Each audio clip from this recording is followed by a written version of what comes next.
Hey guys, tonight we begin with the remarkable lives and incredible resilience of medieval peasants, the everyday heroes who, despite the odds, managed to survive some of the coldest and most brutal nights in history. From makeshift insulation tricks to communal sleeping strategies, their story is one of grit, ingenuity, and determination. So before you get comfortable, take a moment to like the video and subscribe, but only if you genuinely enjoy what I do here. And let me know in the comments where you're tuning in from and what time it is for you. It's always fascinating to see who's joining us from around the world. Now, dim the lights, maybe turn on a fan for that soft background hum, and let's ease into tonight's journey together. When you think of medieval life, you might imagine jousting knights, grand feasts, and merry fairs. But for the average peasant, winter was less about merriment and more about, how do we not die tonight? It wasn't just a season. It was a test of endurance that came around every year, like an especially cruel teacher who didn't believe in second chances. Picture this. You're living in a tiny mud and stick hut, with walls so thin you could probably hear a bird sneeze from outside. No insulation, no windows, unless you count a small hole stuffed with animal skin. And definitely no thermostat wars with your siblings. The inside temperature of your home was usually just a polite couple of degrees above whatever the weather was doing outside. If it was freezing outdoors, it was politely slightly less freezing inside. Congratulations. Nights were the worst. Darkness swallowed everything. The wind howled like an angry ghost, and the fire in the hearth sputtered pathetically, doing its best but mostly just roasting the toes of whoever was sitting closest. If you were on the other side of the room, sorry, you might as well have been camping outside, with worse snacks. Clothing wasn't much help either. Peasants didn't own fancy fur coats or goose-down blankets. You had a couple of rough-spun wool tunics, maybe a cloak that smelled suspiciously of goat, and a hope that layering them would turn you into some kind of human onion. Spoiler, it didn't really work. And forget about snuggling under soft quilts. Beds were often nothing more than sacks stuffed with hay or straw, maybe with a few old rushes thrown in for good measure. And bonus, some fleas for extra company. Luxury. Thy name is medieval peasant life. The cold wasn't just uncomfortable, it was dangerous. Frostbite, hypothermia, and general freezing to death were constant risks, especially for young children and the elderly. Every morning that you woke up still breathing was considered a minor miracle, and honestly, worth celebrating. Maybe with a slightly less frozen turnip for breakfast. So yes, surviving a medieval winter wasn't about comfort. It was about gritting your teeth, piling on every piece of cloth you owned, huddling with your livestock, and praying you didn't wake up with icicles hanging off your eyebrows. And the real adventure? It was just beginning. If you think your apartment is drafty because the window doesn't close properly, medieval peasants would like a word. Their homes weren't just drafty, they were basically very enthusiastic wind tunnels with a roof. Most peasant houses were what historians politely call wattle and daub construction. Translation: sticks crisscrossed like a giant basket, smeared with a charming mixture of mud, straw, and animal dung. Yes, dung. They weren't trying to be gross. Dung was a cheap, sticky insulator. Plus, it was always readily available, shall we say. These walls, no matter how lovingly smeared, didn't stand much chance against a proper winter storm. The cold wind found every crack, every gap, and gleefully danced its way into the one-room homes, swirling around and making sure you never got too comfortable. Privacy? Absolutely not. Warmth? Not really. Character building? Definitely. And then there were the roofs.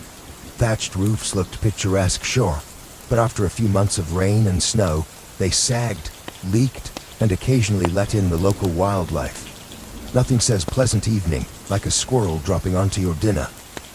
Windows, if they existed at all, were laughably tiny, and usually covered with thin animal hides or wooden shutters. Glass was so expensive that even the lord of the manor probably couldn't afford more than a single tiny pane. And peasants. They were just happy if the wind didn't rip the cowhide right off the wall mid-blizzard. To make matters worse, floors were often just compacted dirt. When it rained or snowed heavily, mud seeped up through the ground, so technically you could say they had indoor water features. Not that they appreciated it. In winter, every step inside your own home could feel like trudging across a frozen marsh. Cold from below, cold from above, cold from inside. It was a three-dimensional assault on your body heat. But medieval peasants weren't the type to whine. They packed gaps with moss, jammed old rags into the worst drafts, and huddled close to each other. Human insulation at its finest. Creativity, stubbornness, and a bit of sheep grease rubbed into the walls were often the only things standing between them and becoming medieval popsicles. Because if your house was falling apart, and your best protection against the elements involved mud and goat hair, well, at least you could laugh about it. Sort of. If your teeth weren't chattering too hard. As if the freezing air wasn't enough, medieval peasants also had to battle a silent enemy rising from below. The frozen ground itself. Floors weren't really floors back then. They were just slightly flatter patches of earth inside your home. Maybe if you were lucky, someone had thrown down some straw or old rushes to give you the illusion of comfort. But make no mistake, you were sleeping one insulted back away from the cold, hard dirt. And oh, that cold was relentless. It seeped up from the earth like an evil little ghost, worming its way through the straw, into your bones, and straight into your very soul. If you dropped anything onto the floor during a winter night, congratulations, it was now part of the permafrost. Medieval peasants tried to fight this grim battle in a few ways. One method was layering thick mats of straw across the floor, if you could afford it. Or, more realistically, if you could steal enough of it from your neighbor's field without getting caught, you might have a decent insulating barrier. But straw flattened fast, got moldy even faster, and added an extra crunchy soundtrack to your already miserable nights. Some homes layered dried rushes onto the dirt instead. Every so often they would throw fresh rushes on top without cleaning out the old ones. Over time, this created a fascinating ecosystem of decomposing plants, fleas, and whatever mystery creatures decided to move in. It was basically medieval carpet padding. If your carpet was alive, slightly damp, and smelled like a wet dog. Beds, for those who had them, didn't solve much. They were usually little more than wooden frames packed with, you guessed it, more straw or hay. Instead of cozy mattresses, you had poking, shifting, crunchy layers that did little against the cold radiating from below. Tossing and turning wasn't about comfort. It was a desperate, awkward dance to keep blood flowing and avoid freezing one side of your body. The truth is, medieval peasants didn't conquer the icy ground so much as learn to live uncomfortably above it. The good night's sleep wasn't about dreams or softness. It was about waking up with all your toes still attached. And if you could pull that off, hey, you were doing better than most. If medieval homes had a single hero during winter, it wasn't the roof or the walls, or even the brave layers of dirt and dung insulation. It was the hearth, a crackling, stubborn fire pit that served as the only real defense against the cold, the darkness, and the general gloom of medieval life. At the center of nearly every peasant home was a simple fire. No fireplace with a fancy stone mantel, no neat chimney sweeping the smoke skyward. Instead, you had a basic pit or pile of stones, some half-burned logs, and enough smoke pouring into the room to make you wonder if you were slowly becoming a ham. That's right. Most homes didn't even have chimneys. Smoke just kind of did its best. It drifted out through small holes in the roof, cracks in the walls, or right into your lungs if it was feeling lazy that evening. It wasn't ideal for breathing, or your overall lifespan. But on the bright side, it did a great job of fumigating fleas and other unwanted guests. Who needs pest control when you're marinating in smoke 24/7? The hearth wasn't just about warmth either. It was the kitchen, the light source, and sometimes even the medieval version of a television. People sat around the fire telling stories, gossiping, or just staring into the flames because, frankly, there wasn't much else to do after sunset. Keeping the fire alive wasn't just a nice idea, it was mandatory. Letting the fire die out at night was like putting up a sign for the cold to come in and finish you off. Plus, reigniting a fire in winter wasn't as easy as striking a match. You had to work with flint, steel, kindling, and more prayers than you'd ever offered before. Everyone in the family had a duty: stoking the flames, watching the embers, adding peat, sticks, or if you were lucky, a precious piece of dry wood. It was a constant battle between human persistence and the smothering cold that wanted nothing more than to snuff you out. The hearth didn't guarantee survival, but without it, survival was downright impossible. It was a smoky, sputtering, often disappointing little fire. But in a medieval winter, it was the beating heart of hope. If there was one thing medieval peasants feared more than running out of ale, it was letting the fire go out overnight. Without that warm, flickering lifeline, the cold would creep in faster than a tax collector after harvest. And in the dead of winter, restarting a fire from scratch wasn't just inconvenient, it could be deadly. Matches didn't exist yet. Lighters? Dream on. Rekindling a fire meant striking flint and steel together, praying for a single precious spark, and then cuddling that spark with tender love in whatever dry kindling you hadn't already burned days ago. Imagine trying to do all this in the freezing dark, half asleep with frozen fingers. Now add a hungry wolf howling in the distance for extra motivation. So peasants got smart. They banked the fire. No, not in a cozy savings account. Banking meant carefully burying the embers under a mound of ash right before bed. The ash acted like a blanket, insulating the glowing coals and keeping them alive, just barely, until morning. If you did it right, you could stroll over at sunrise, poke the pile a little, add fresh wood, and, voila, fire without the frostbite. But if you did it wrong, well, let's just say mornings got a whole lot colder, and a whole lot grumpier. Fire banking was an art, passed down from parent to child like a prized family recipe. Everyone had their own little secrets. Some said use dry ash only, others insisted a bit of dampness was key. Some packed the embers tight, others let them breathe. You could practically start a medieval argument just by suggesting a better fire banking method. It was the ancient version of arguing over barbecue techniques, just with slightly higher survival stakes. Sometimes banking the fire wasn't enough. The howling wind might sneak through a crack and snuff it out anyway, or a clumsy sheep might stumble into the hearth. Yes, it happened. That's why some families took turns getting up in the night to check the coals. Basically the medieval equivalent of sleepwalking to the thermostat.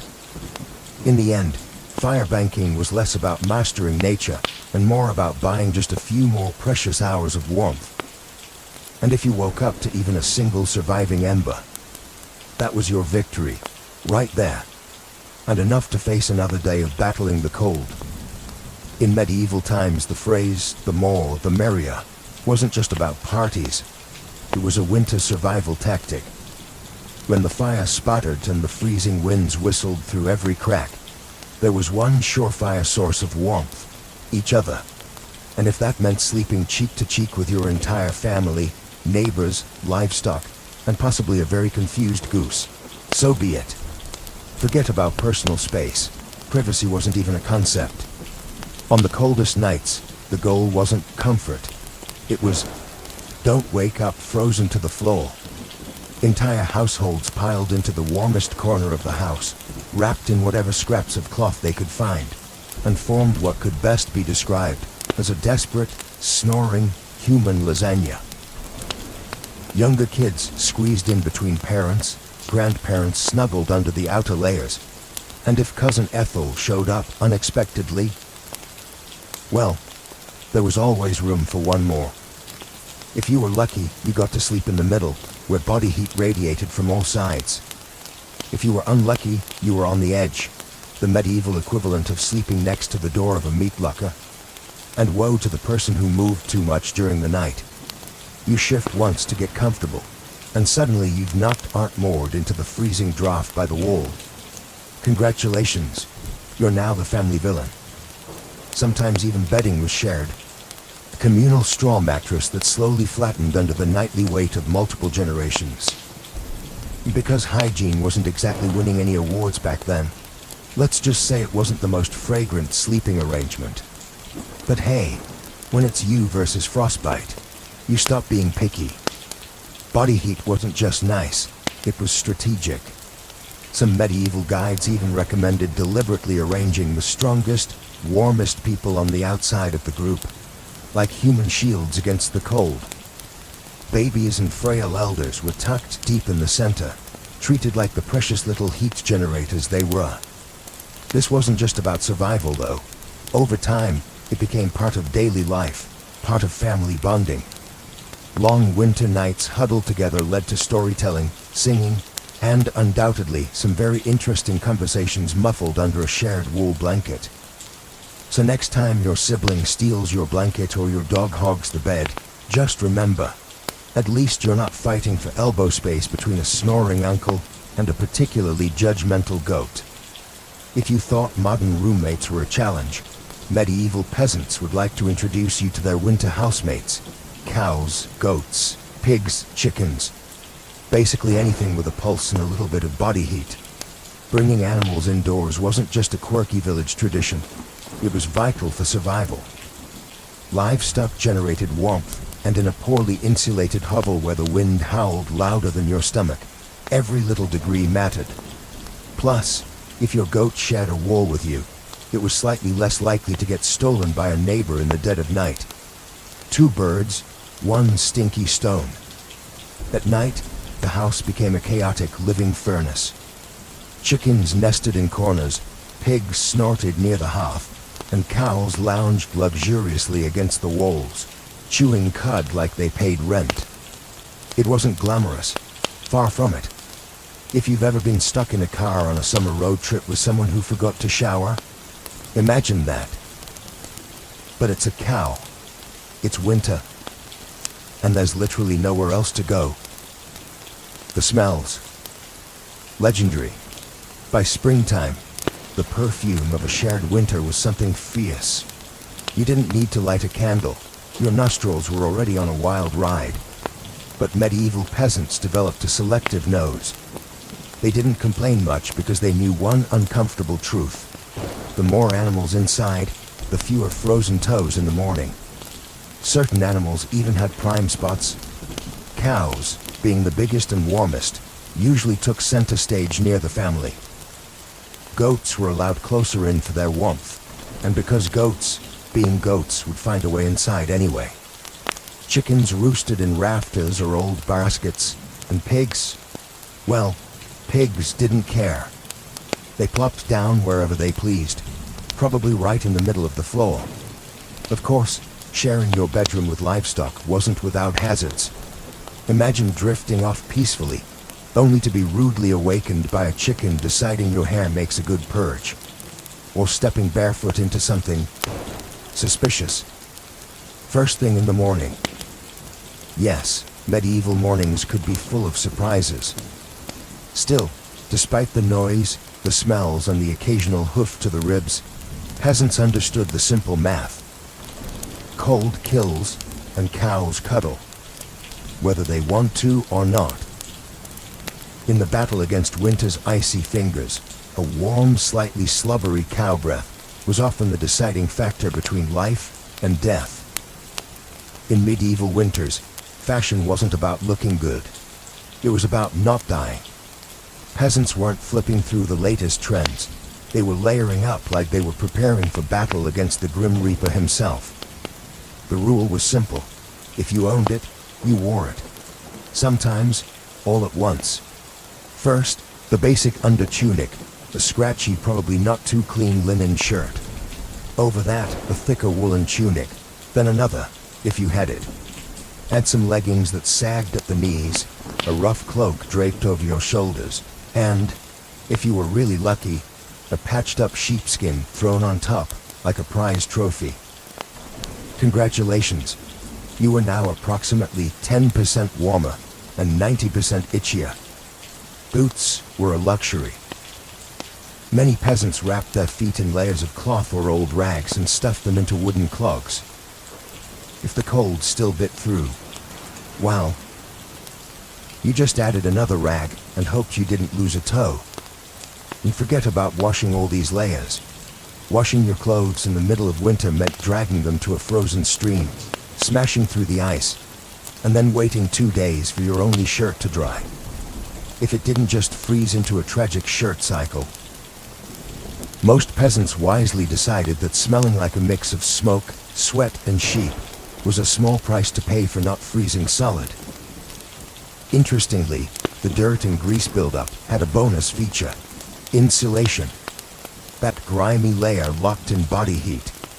It was like a medieval Gore-Tex jacket, just smellier and far less socially acceptable today. Hats, scarves, and gloves were prized treasures. A simple woolen cap could mean the difference between making it through the night or waking up with hair frozen to the wall. Gloves were often homemade from whatever scraps of leather or fabric people could scrounge, sometimes looking more like sad puppet costumes than anything fashionable. Children were especially swaddled until they resembled overstuffed turnips, waddling awkwardly around the house. The goal was to trap as much precious body heat as possible. Style? Elegance? Never heard of them. Warmth was the real medieval flex. So the next time you complain about layering up for a chilly day, just remember, medieval peasants walked around wearing half their wardrobe at once, looking like lumpy laundry bags, and counting themselves lucky for it. In the medieval peasant playbook, dirt wasn't just something you scrubbed off. It was practically a survival tool. As it turns out, getting grimy wasn't a sign you'd given up on life.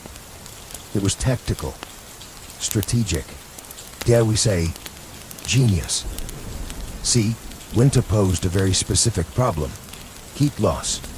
Clean clothes, especially freshly laundered linen, were surprisingly terrible at keeping you warm. They were breathable, sure, but when the air temperature hovered somewhere between hypothermia and instant regret, breathable wasn't exactly a selling point. That's where dirt came in. As peasants trudged through day after day without washing their clothing, layers of grime, natural body oils, and good old-fashioned mud began to build up on their tunics, cloaks, and leggings. Over time, this natural armor plugged the tiny gaps in the fabric, making clothes more wind-resistant. It was like medieval weatherproofing, just smellier. Sure, you smelled like a goat who lost a bet, but guess what? You were warm. In fact, some medieval folks believed that washing yourself too often in winter could actually make you sick. Better to keep that protective, holy filth barrier intact. Bathing was rare, laundry even rarer, and soap, when it existed, was reserved for serious occasions, like when the bishop showed up, or maybe right before you died. Adding to the strategy, peasants layered their clothes without changing the ones underneath. You just threw your new layer on top of last month's. Eventually, you became a walking museum of the past 6 weeks. Every stain telling the heroic story of, that one time I slipped in the mud but didn't die. To outside observers, medieval peasants might have looked and smelled like they had completely given up on hygiene. But the peasants knew better. That grimy, crusty tunic was a thermal shield against death by frostbite. It wasn't glamorous. but neither was freezing to death because you wanted to smell like flowers. Besides, in a world where literally everyone stank to high heaven, you weren't offending anyone. Nose blindness was practically a way of life. So yes, in medieval winters, filth wasn't failure. It was fashion. It was function. And if you had a thick, greasy outer layer by February, you, my friend, were winning at life. If you thought medieval peasants spent their winters tucked into plush featherbeds with embroidered quilts, think again. The reality was a bit more rustic. And by rustic, I mean, let's sleep on a pile of dead plants and hope for the best. Beds, in the medieval peasant world, were usually a rough wooden frame, if you could afford one, covered with a big sack stuffed full of straw, hay, or old rushes. That's it. No memory foam, no orthopedic support, no five-star hotel experience. Just a crunchy, lumpy, slightly pokey mess that smelled faintly of barnyard and regret. Every toss and turn in the night brought a delightful soundtrack of crinkling straw and the occasional sharp jab from a rogue stork. Some peasants even skipped the wooden frame altogether and just threw the straw straight onto the dirt floor, creating a luxurious, ground-level sleeping experience that modern influencers would probably rebrand as earth-connected slumber. The straw mattresses weren't just uncomfortable, they were temporary. Over time, the straw flattened, grew moldy, attracted bugs, and generally turned into a biological hazard zone. Changing the straw was a big event, usually done a few times a year if you were diligent, or whenever your bed started actively moving without your permission. Rushes were a popular alternative. These long grasses were spread thick on the floor, sometimes mixed with herbs like lavender or rosemary, to mask the overwhelming odor livestock aroma of daily life. Fresh rushes smelled lovely for about a day. After that, they became part of the muddy, trampled landscape inside the house, blending seamlessly with dirt, food scraps, and whatever else wandered in. And let's not forget the bedfellows. Fleas, lice, and other charming critters loved straw bedding almost as much as the peasants did. If you woke up scratching more than you slept, congratulations. You were living the authentic medieval experience. Despite the hardships, these humble beds were lifesavers. Piles of straw provided a crucial insulating layer against the frozen earth, and clumping together atop them created pockets of shared body heat. Medieval central heating at its finest. So, next time you sink into your soft, supportive mattress, just remember, somewhere out there, a medieval peasant is looking down at you from history, grinning through a mouthful of missing teeth and saying, "Must be nice." When you live in a house made of sticks, mud, and optimism, you quickly learn that winter breezes aren't just a nuisance, they're personal attacks. Medieval peasants didn't just fight the cold from the outside, they fought it from inside their own homes, armed with nothing but whatever they could cram into the cracks. And trust me, there were a lot of cracks. Walls warped, mud crumbled, thatch sagged. The cold seemed to find new places to sneak in every night, like a mischievous poltergeist with a grudge. Sealing up the house became an art form. Peasants stuffed gaps with moss, straw, scraps of old cloth, bundles of dry grass, and sometimes even animal hair. If it was soft, squishy, or vaguely insulating, it was jammed into a hole somewhere. Some particularly determined souls daubed extra layers of mud and dung over the outside of their walls as an annual winter project. Imagine standing there in freezing weather, slapping cold manure onto your own house while muttering, "This is fine, this is luxury." Because in a way, it was. Roof leaks were another battlefield. Thatch, while cheap and plentiful, wasn't exactly waterproof, especially after a few seasons of rain and snow. Peasants would plug holes in the roof with spare bits of cloth, bundles of reeds, or, in moments of true desperation, chunks of turf stolen from the nearest field. Every home eventually started to look like a slightly sad patchwork quilt made by someone who gave up halfway through. Doors, windows, if you had them, you were lucky. But even then, they were little more than wood planks hung by iron nails and sheer stubbornness. Window holes were often covered with animal hides, or thick cloth soaked in animal fat to block out the worst drafts, and add a bonus aroma of mystery meat to the living space. Every night was a battle between human ingenuity and the relentless, sneaky cold.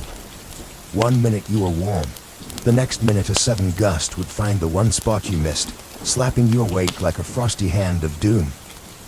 Yet somehow, through cleverness, stubbornness, and a refusal to accept, slightly frozen, as a permanent state of being, medieval peasants patched, stuffed, and muddled their way through the worst winters nature could throw at them, one muddy handful at a time.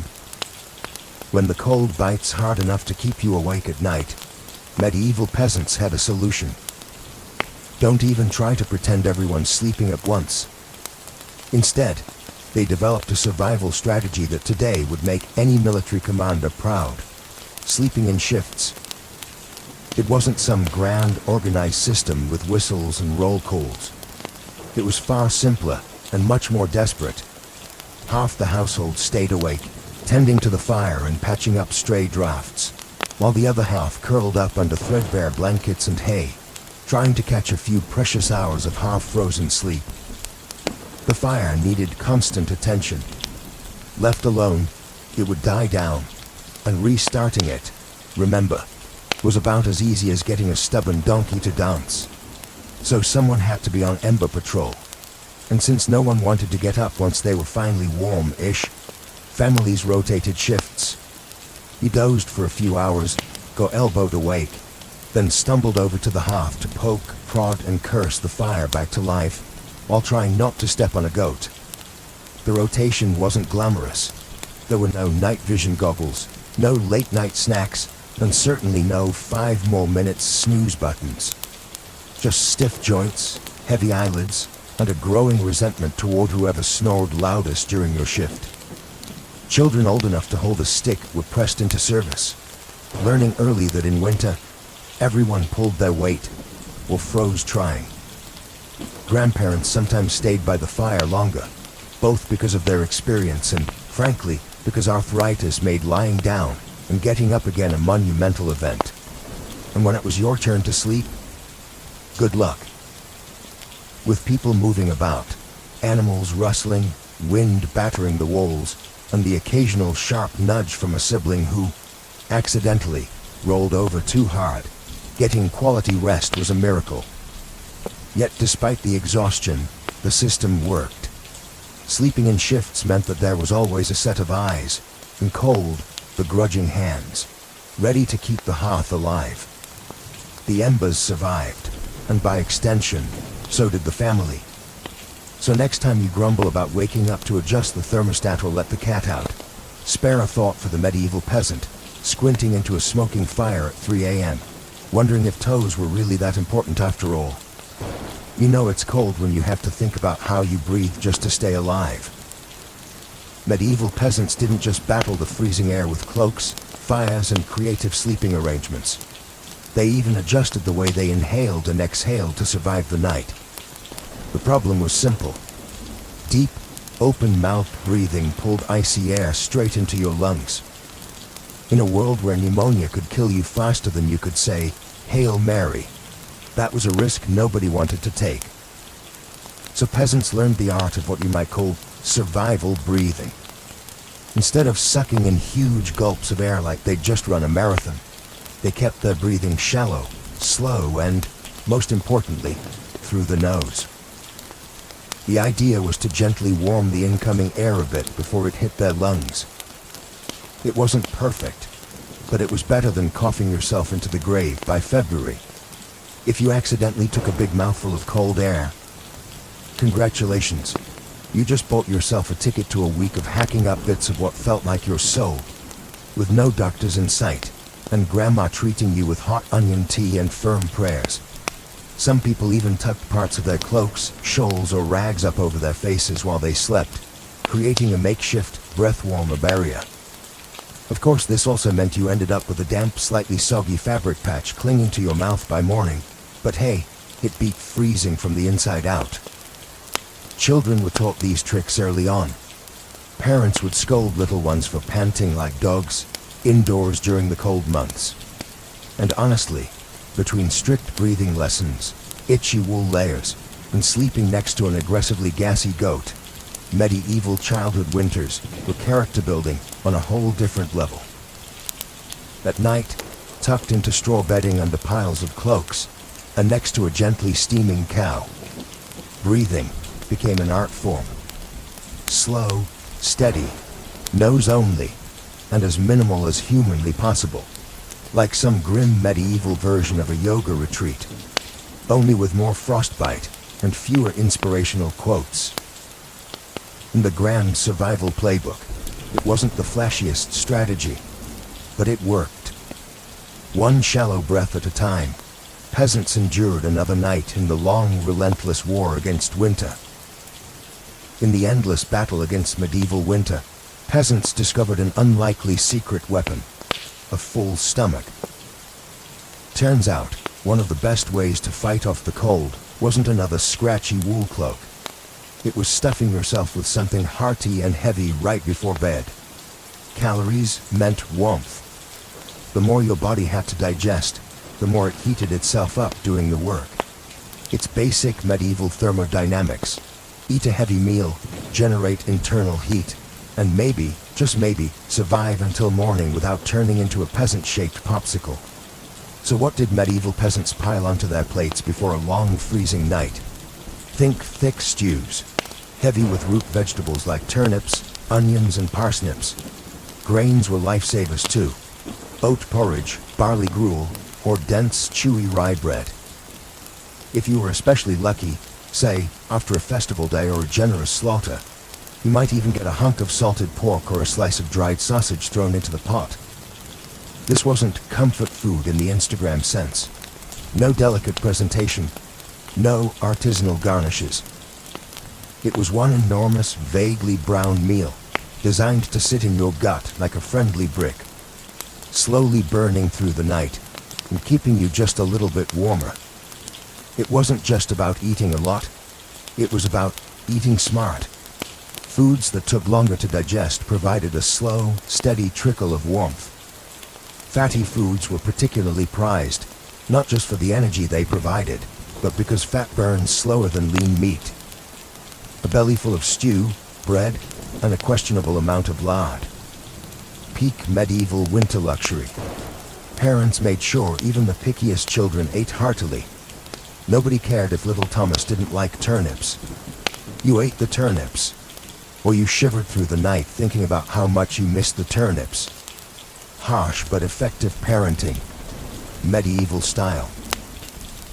Of course, heavy nighttime eating came with its own hazards.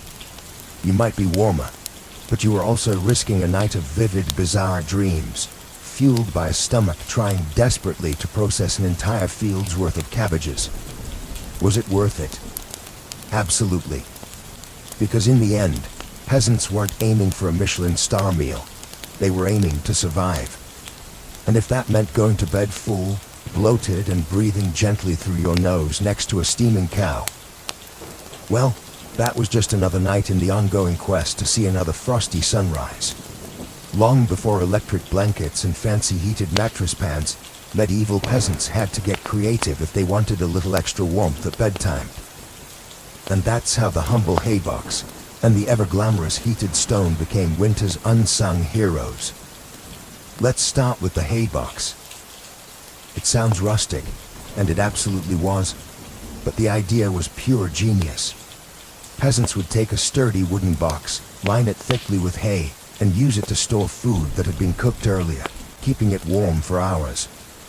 Leftover stew, hot porridge, toss it into the haybox, cover it up, and it stayed hot enough for a late-night snack without needing to risk reigniting the fire. Medieval slow cookers, basically. But peasants didn't just stop at food.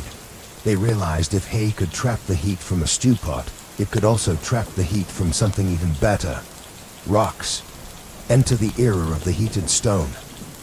Before heading to bed, someone, probably whichever unlucky child lost the family argument, would grab a flat stone and chuck it into the heart of the hearth fire. After roasting it until it was nearly too hot to touch, a fine line between helpful and third-degree burn, they'd fish it out using a stick or some old tongs. The stone, still radiating blissful warmth, would be carefully wrapped in rags, tucked into an old piece of cloth, or jammed into a clay pot, then slipped under the hay in the mattress or down at the foot of the bed. A medieval heating pad, ready to do battle against the frozen earth. Of course, there were risks. If you didn't wrap the stone properly, congratulations. You now had a small, localized house fire. And if you dropped it on your foot, well, let's just say winter injuries weren't always caused by slipping on ice. But when everything went right, that stone provided precious, comforting warmth that could last for hours. It wasn't luxurious, but when you lived in a half-frozen hut, luxury was defined as not waking up with icicles dangling from your nose. In the grand arsenal of medieval winter survival, a hot rock tucked into some hay might not sound glamorous, but for peasants clinging to whatever heat they could find, it was a tiny miracle. In a medieval peasant's home, the hearth wasn't just where you cooked dinner. It was practically a family member.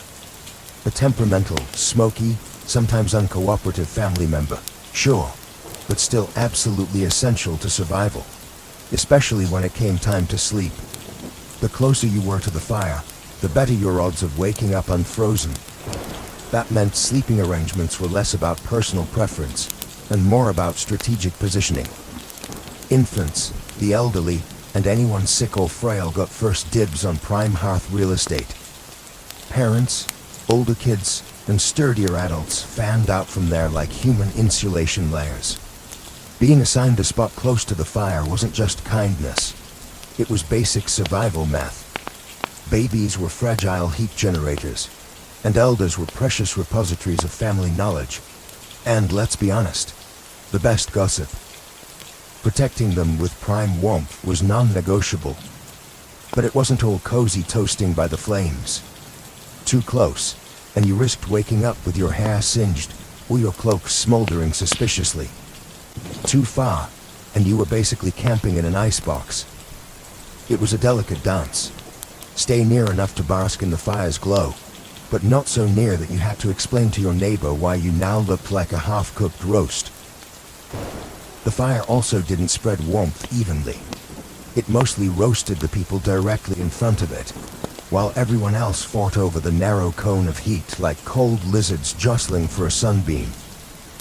If you were lucky enough to fall asleep facing the fire, you might have one blissfully warm side, and one side frozen so solid you could probably knock on it. Pets and livestock of course muscled in too. The dog might wedge itself between you and the fire, tail wagging dangerously close to open flame. Chickens sometimes perched perilously on hearthstones, clucking softly into the night like tiny feathery guardians of warmth. Every crackle of the logs, every shift of glowing embers, was a tiny promise. You're still alive, you're still warm. For now. And so peasants drifted into uneasy sleep, lulled by the fire's pops and hisses, each breath forming small clouds in the frigid air beyond the fire's fragile circle. It wasn't perfect, it wasn't comfortable, but it was life, clinging to warmth by a thread of glowing coals. In the medieval world, no one survived winter alone, unless they wanted to become a very stylish frozen statue by January. Survival wasn't just a family affair. It was a village project, a messy, muddy, loud collaboration where everyone's warmth and life depended on everyone else. The peasants knew that in the dead of winter, a strong fire and a pile of hay could only do so much. If your neighbor's house went dark, you noticed. If the smoke from old Tom's hearth suddenly stopped curling into the sky, someone went to check. And not just because Tom owed you a chicken, though that might be part of it, but because community meant survival. Villagers had unofficial winter watchers, often the young or the elderly, who couldn't work the fields, but could keep an eye on who was coughing too hard, who hadn't come to barter at the market in a few days, or whose home looked a little too still in the morning frost. These people were the medieval version of neighborhood patrol, minus the reflective vests, plus a lot more sheep. If a family's fire went out, it was a near emergency. A good neighbor would rush over with a glowing coal bundled in rags, or better yet, invite them into their own smoky, overcrowded hut for the night. Yes, it meant squeezing an extra 4 bodies into an already cramped space, but it was better than finding frozen friends come spring thaw. Communal food stores played a role too. During especially brutal winters, villages sometimes pooled their last salted meat, grain, and dried vegetables. It was grim charity. No one had much, but a few communal meals could be the difference between staggering into spring or not. Even children understood the stakes. They helped deliver wood, shared embers, and ran urgent messages when someone needed help. No one was too small or too tired when winter came knocking. Sure, medieval villages weren't all sunshine and hugs. Feuds happened. Disputes over land, goats, or who borrowed whose good cooking pot never really went away. But when the nights grew deadly cold, old grudges were often quietly shelved. After all, a rival was still worth saving, because tomorrow, it might be you needing rescue. In the icy heart of winter, the village became one big, stubborn family. Sometimes dysfunctional, often hilarious, always fiercely determined to survive together. One muddy boot, one crackling ember, one frozen smile at a time. When medieval peasants faced the merciless cold of winter, they didn't just pile on cloaks or stoke the fire. They prayed. A lot. Because when the wind howled like wolves outside your paper-thin walls and the fire shrank into sullen embers, you wanted every possible advantage, including a little divine intervention. Faith wasn't just a Sunday affair back then. It was woven into every frozen breath. Before crawling under layers of straw and scratchy wool, families would kneel together, offering up hurried prayers to keep the fire burning, the roof intact, and their toes attached by morning. Saints became more than distant holy figures. They were winter's frontline defense. Saint Blaise, for instance, was called upon to protect against throat ailments. Not a minor concern when one mouthful of icy air could land you coughing up your soul. St. Nicholas wasn't just the jolly gift giver of later legend. He was also asked to protect households from sudden ruin during the lean, deadly months. Superstitions wrapped themselves snugly around daily survival. Some families sprinkled a little holy water near the hearth before sleeping, hoping it would protect against evil spirits, or at the very least, mischievous drafts. Others marked doorways with blessed chalk after certain feast days, pleading for warmth and luck to find their way inside. Candles played a role too. Special vigil candles, often blessed by the local priest or the most pious old woman in the village, were sometimes kept burning throughout the night, a flickering plea against the cold darkness clawing at the walls. And of course, no serious winter prayer session was complete without a few promises. Dear Lord, if you just get us through this night, I swear I'll be kinder to my neighbor, even the one who keeps stealing our turnips. Faith wasn't some abstract comfort. It was a daily urgent conversation. The peasants weren't asking for luxury, just survival. A little heat, a little food, and one more day to muddle through until spring broke the frozen grip on their tiny villages.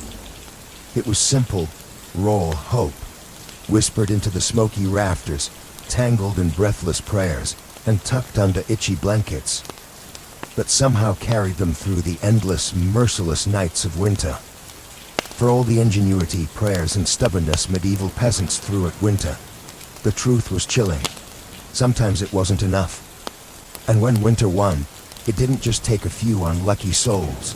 It took entire families, whole villages, vanishing them into silence beneath a heavy shroud of snow and ice. Some winters were particularly cruel, like the infamous Great Famine Winter of 1315, when rains destroyed crops, livestock starved, and freezing temperatures turned an already brutal existence into a slow, grinding disaster. People were so desperate that stories whispered of eating shoe leather, bark, and, in the most horrifying cases, each other. Failure to keep the fire alive wasn't just an inconvenience. It was often a death sentence.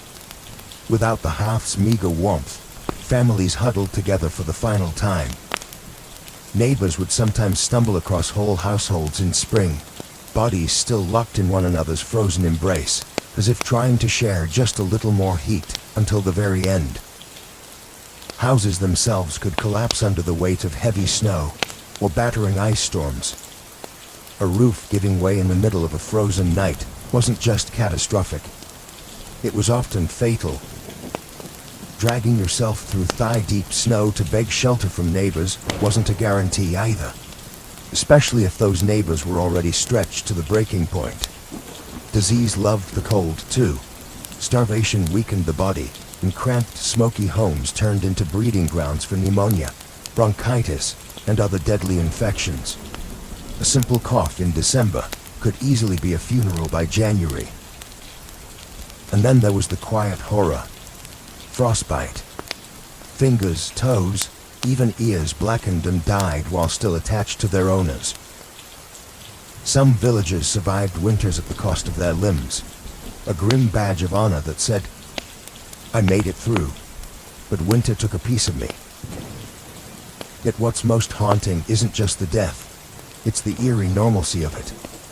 People accepted that each winter, some among them wouldn't see the thaw. Death wasn't unexpected. It was just another neighbor at the door, wrapped in frost, waiting its turn. Even amid the bitter cold and constant threat, medieval peasants pressed on, stubborn, grieving, clinging to life. Because as long as there was one ember left in the hearth, one breath hanging in the frozen air, there was still a fight worth fighting. When we look back at medieval peasants, those muddy, frost-bitten survivors of endless winters, it's tempting to see only their hardships, the cracked hands, the frozen toes, the smoke-choked huts. But buried beneath all that struggle is something far more powerful, a legacy of raw, stubborn ingenuity and unbreakable endurance. They didn't have central heating, thermal jackets, or cozy memory foam mattresses. They didn't even have the luxury of assuming they'd survive until spring. But what they did have, and what they left behind, was the blueprint for resilience. Every hay-stuffed mattress, every hand-banked fire, every moss-crammed wall gap was a testament to human creativity under pressure. Faced with impossible odds, they didn't collapse in despair. They adapted. They learned from the land, from each other, and from the bitter lessons carved by each brutal winter. Their communities were built on more than shared land. They were built on shared survival. They taught each other to watch over the sick, to pool resources when food ran low, to trust that helping a freezing neighbor today meant someone might help you tomorrow. They lived by the understanding that no one beats winter alone. Their faith, too, was a kind of endurance. They wove prayers into their daily lives, not just out of fear, but out of hope. Fragile, stubborn hope that tomorrow might be a little warmer, a little brighter. Hope that after 100 dark nights, spring would come again, and life would find a way to push through the frozen ground. And somehow, it did.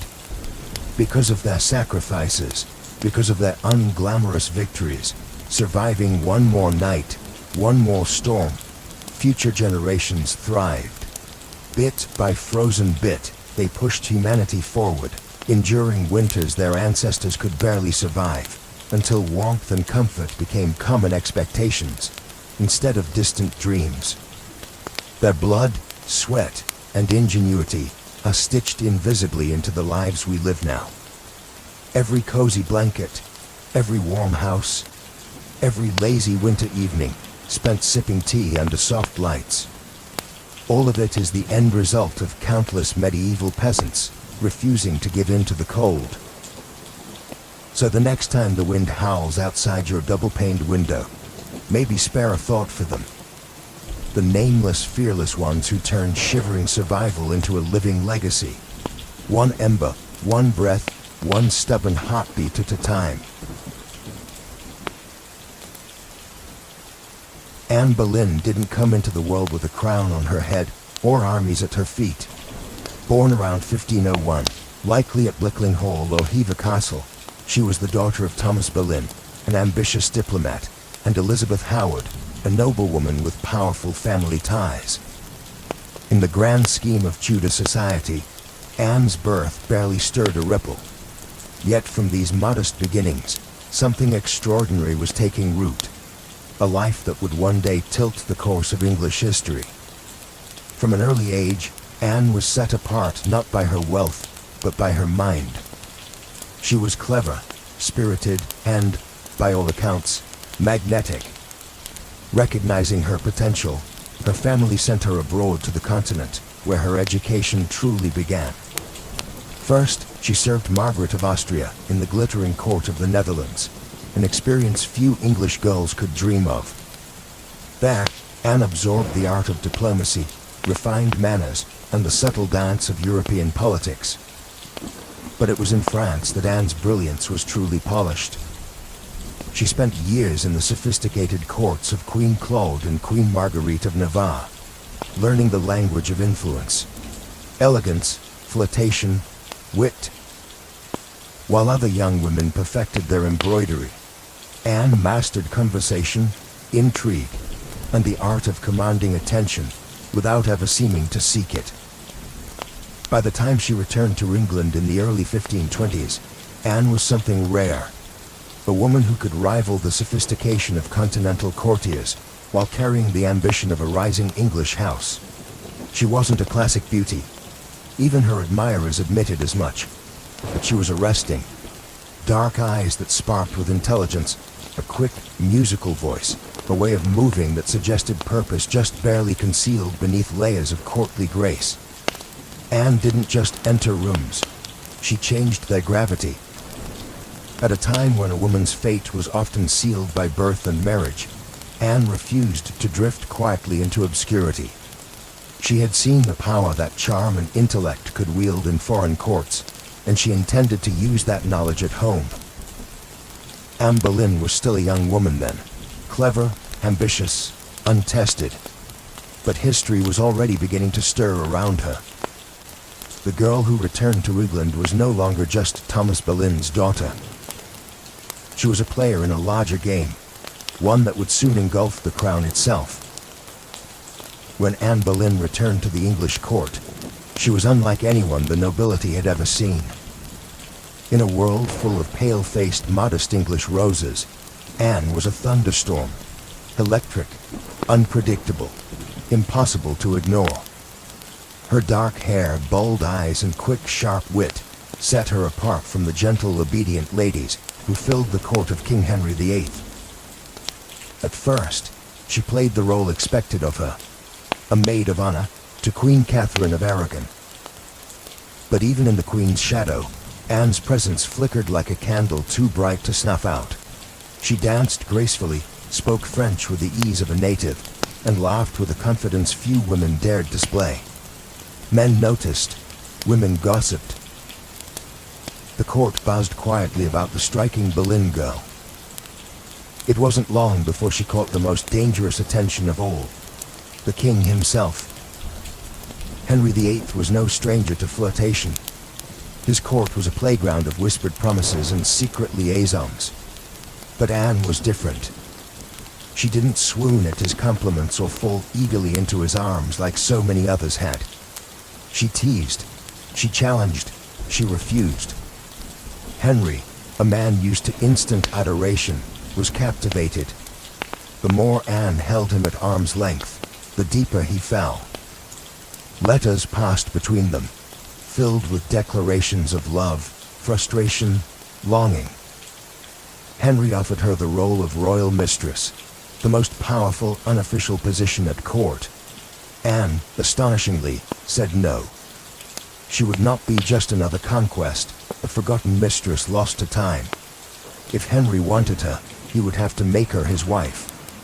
It was a gamble so audacious that it stunned the court.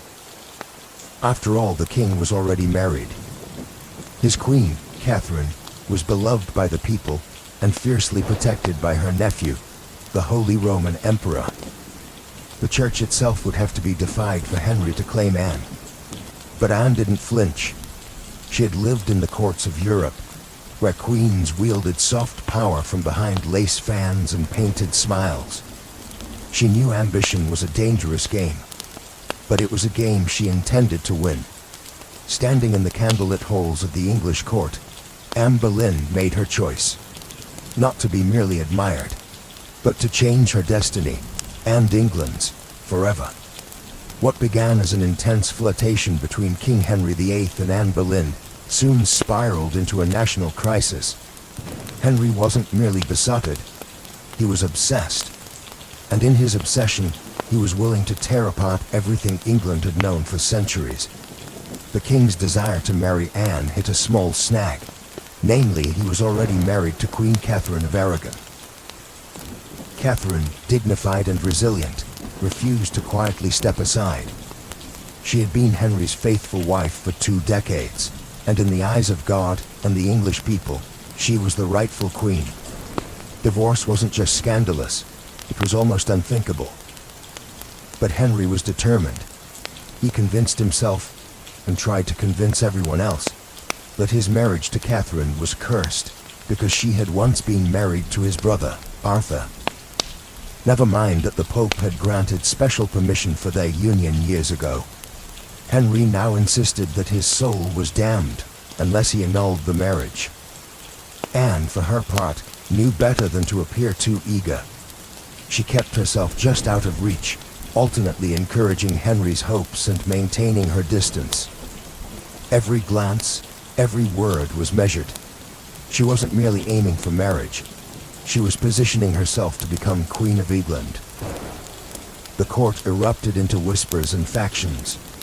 Some noble families eagerly courted Anne's favor, seeing the winds of power shifting. Others clung fiercely to Queen Catherine, horrified at the idea of Anne replacing her. Diplomats wrote desperate letters back to Rome. Foreign monarchs threatened retaliation. Henry's own advisors shifted uneasily, sensing the ground trembling beneath their feet. As months turned into years, Henry's frustration grew.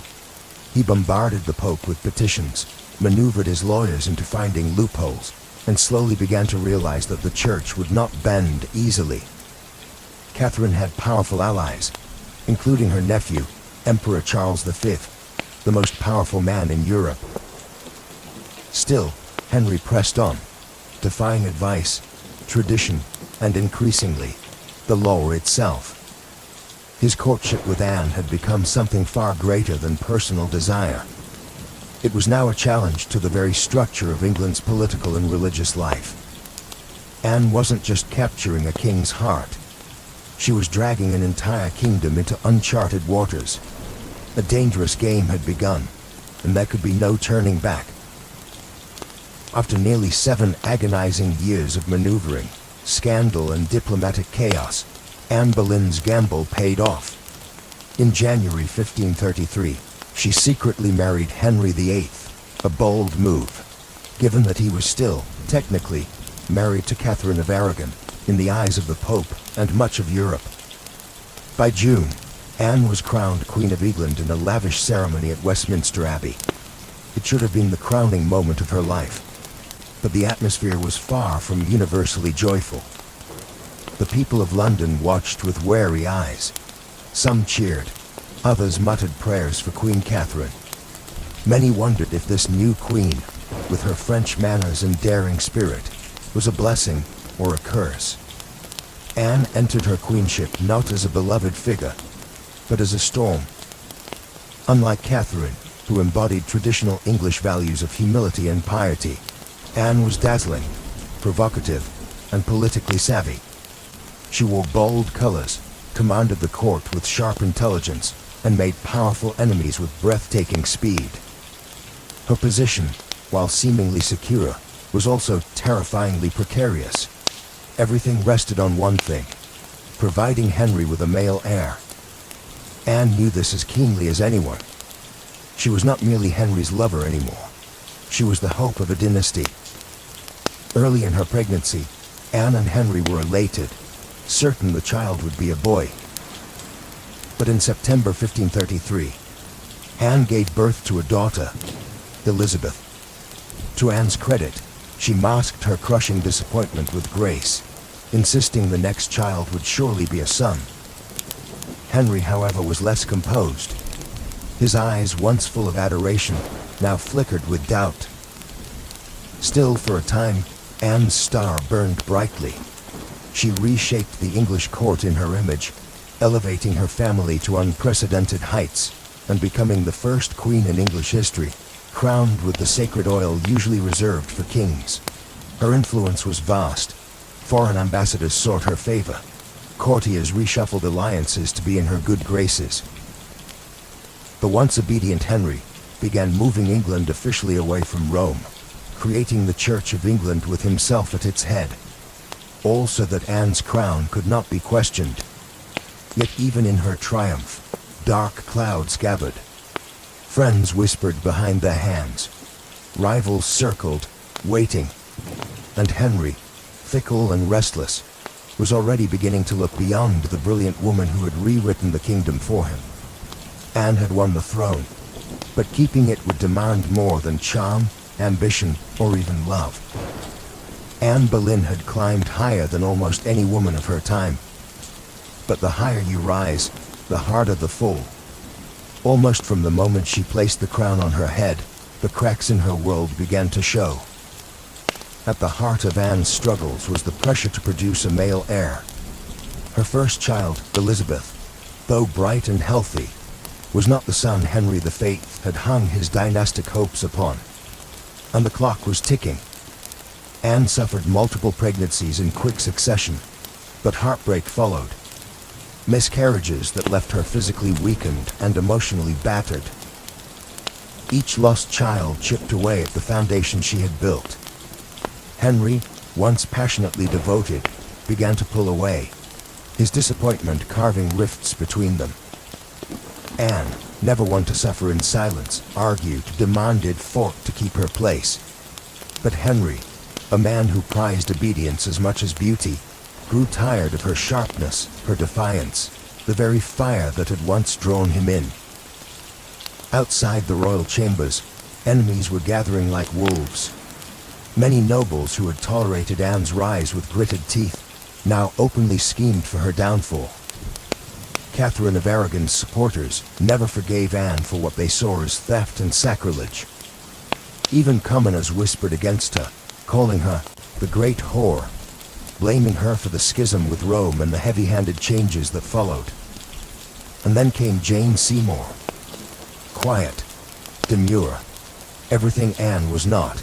Jane captured Henry's wondering attention just as Anne's influence began to wane. Where Anne had dazzled him with brilliance and challenge, Jane offered soothing compliance. It was a dangerous shift, and Anne, perceptive as ever, saw it happening.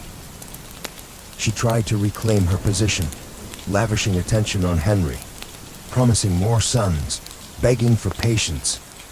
But the king, ever fickle, had already begun imagining life without the woman for whom he had once torn a kingdom apart. Anne's political enemies, including Thomas Cromwell, once her ally, sensed the changing tide. They began laying the groundwork for a campaign of destruction, quietly gathering accusations, rumors, and witnesses. The woman who had played the dangerous game of ambition so masterfully was now losing ground. Anne had won her crown through cunning and courage. But in the brutal, shifting world of Henry's court, past victories meant little. Only fresh success mattered, and Anne's enemies were sharpening their knives. The queen who had shattered a kingdom would soon see how quickly a kingdom could shatter her. Anne Boleyn's enemies didn't attack her with armies or swords. They came with whispers, secrets, and carefully sharpened lies. In the back rooms of court, betrayal was brewing. Silent, patient, deadly. Thomas Cromwell, once Anne's greatest ally in the English Reformation, had turned against her. Their alliance had been built on mutual ambition, but now their interests clashed. Anne wanted reforms to help the poor and limit the power of greedy nobles. Cromwell wanted stability, favor with Henry, and no interference. Anne's boldness had made her dangerous. And in Henry's fickle heart, love had curdled into irritation, suspicion, and cold detachment. Anne had few true friends left. Even her charm, once her greatest weapon, now grated against the court's hunger for a gentler, more pliable queen. And Jane Seymour, quiet and calculating, waited just out of sight, the perfect contrast to Anne's fading fire. It was Cromwell who moved first. Knowing Henry was restless, knowing that the king wanted an exit but lacked a convenient excuse, Cromwell offered a solution. What if Anne could be removed? Not by divorce, which would humiliate Henry, but by disgrace. The accusations were wild, monstrous even. Adultery, incest, conspiracy against the king. Anne, the proud, brilliant queen, painted as a betrayer, a temptress, a threat to the very crown she once redefined. Cromwell carefully gathered evidence, coaxing confessions under torture, twisting courtly flirtations into damning testimony. Several men, including Anne's own brother, George Boleyn, were arrested.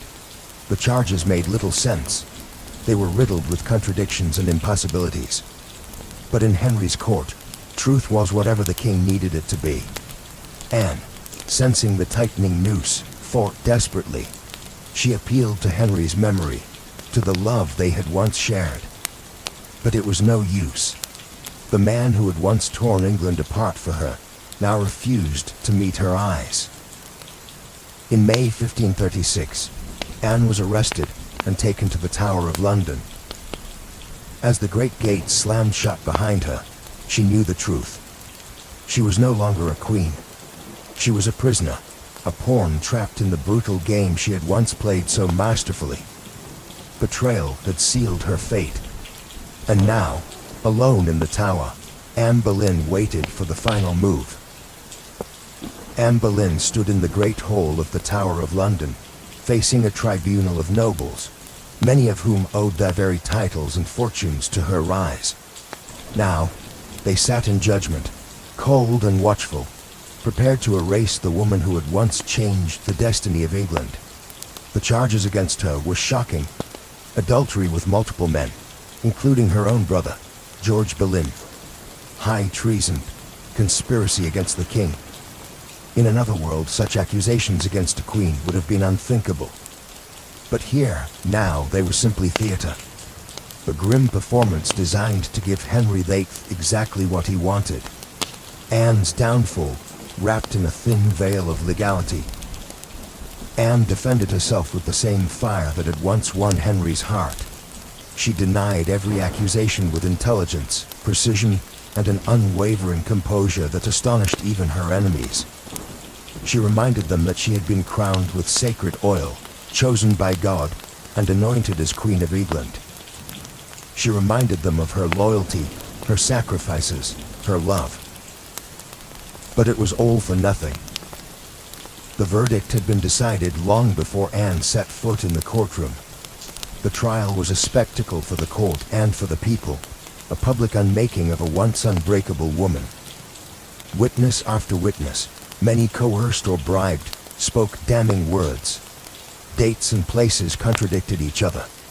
Evidence was flimsy, when it existed at all. But the truth was irrelevant now. Anne was found guilty. Her brother George and the other men accused with her were sentenced to death as well.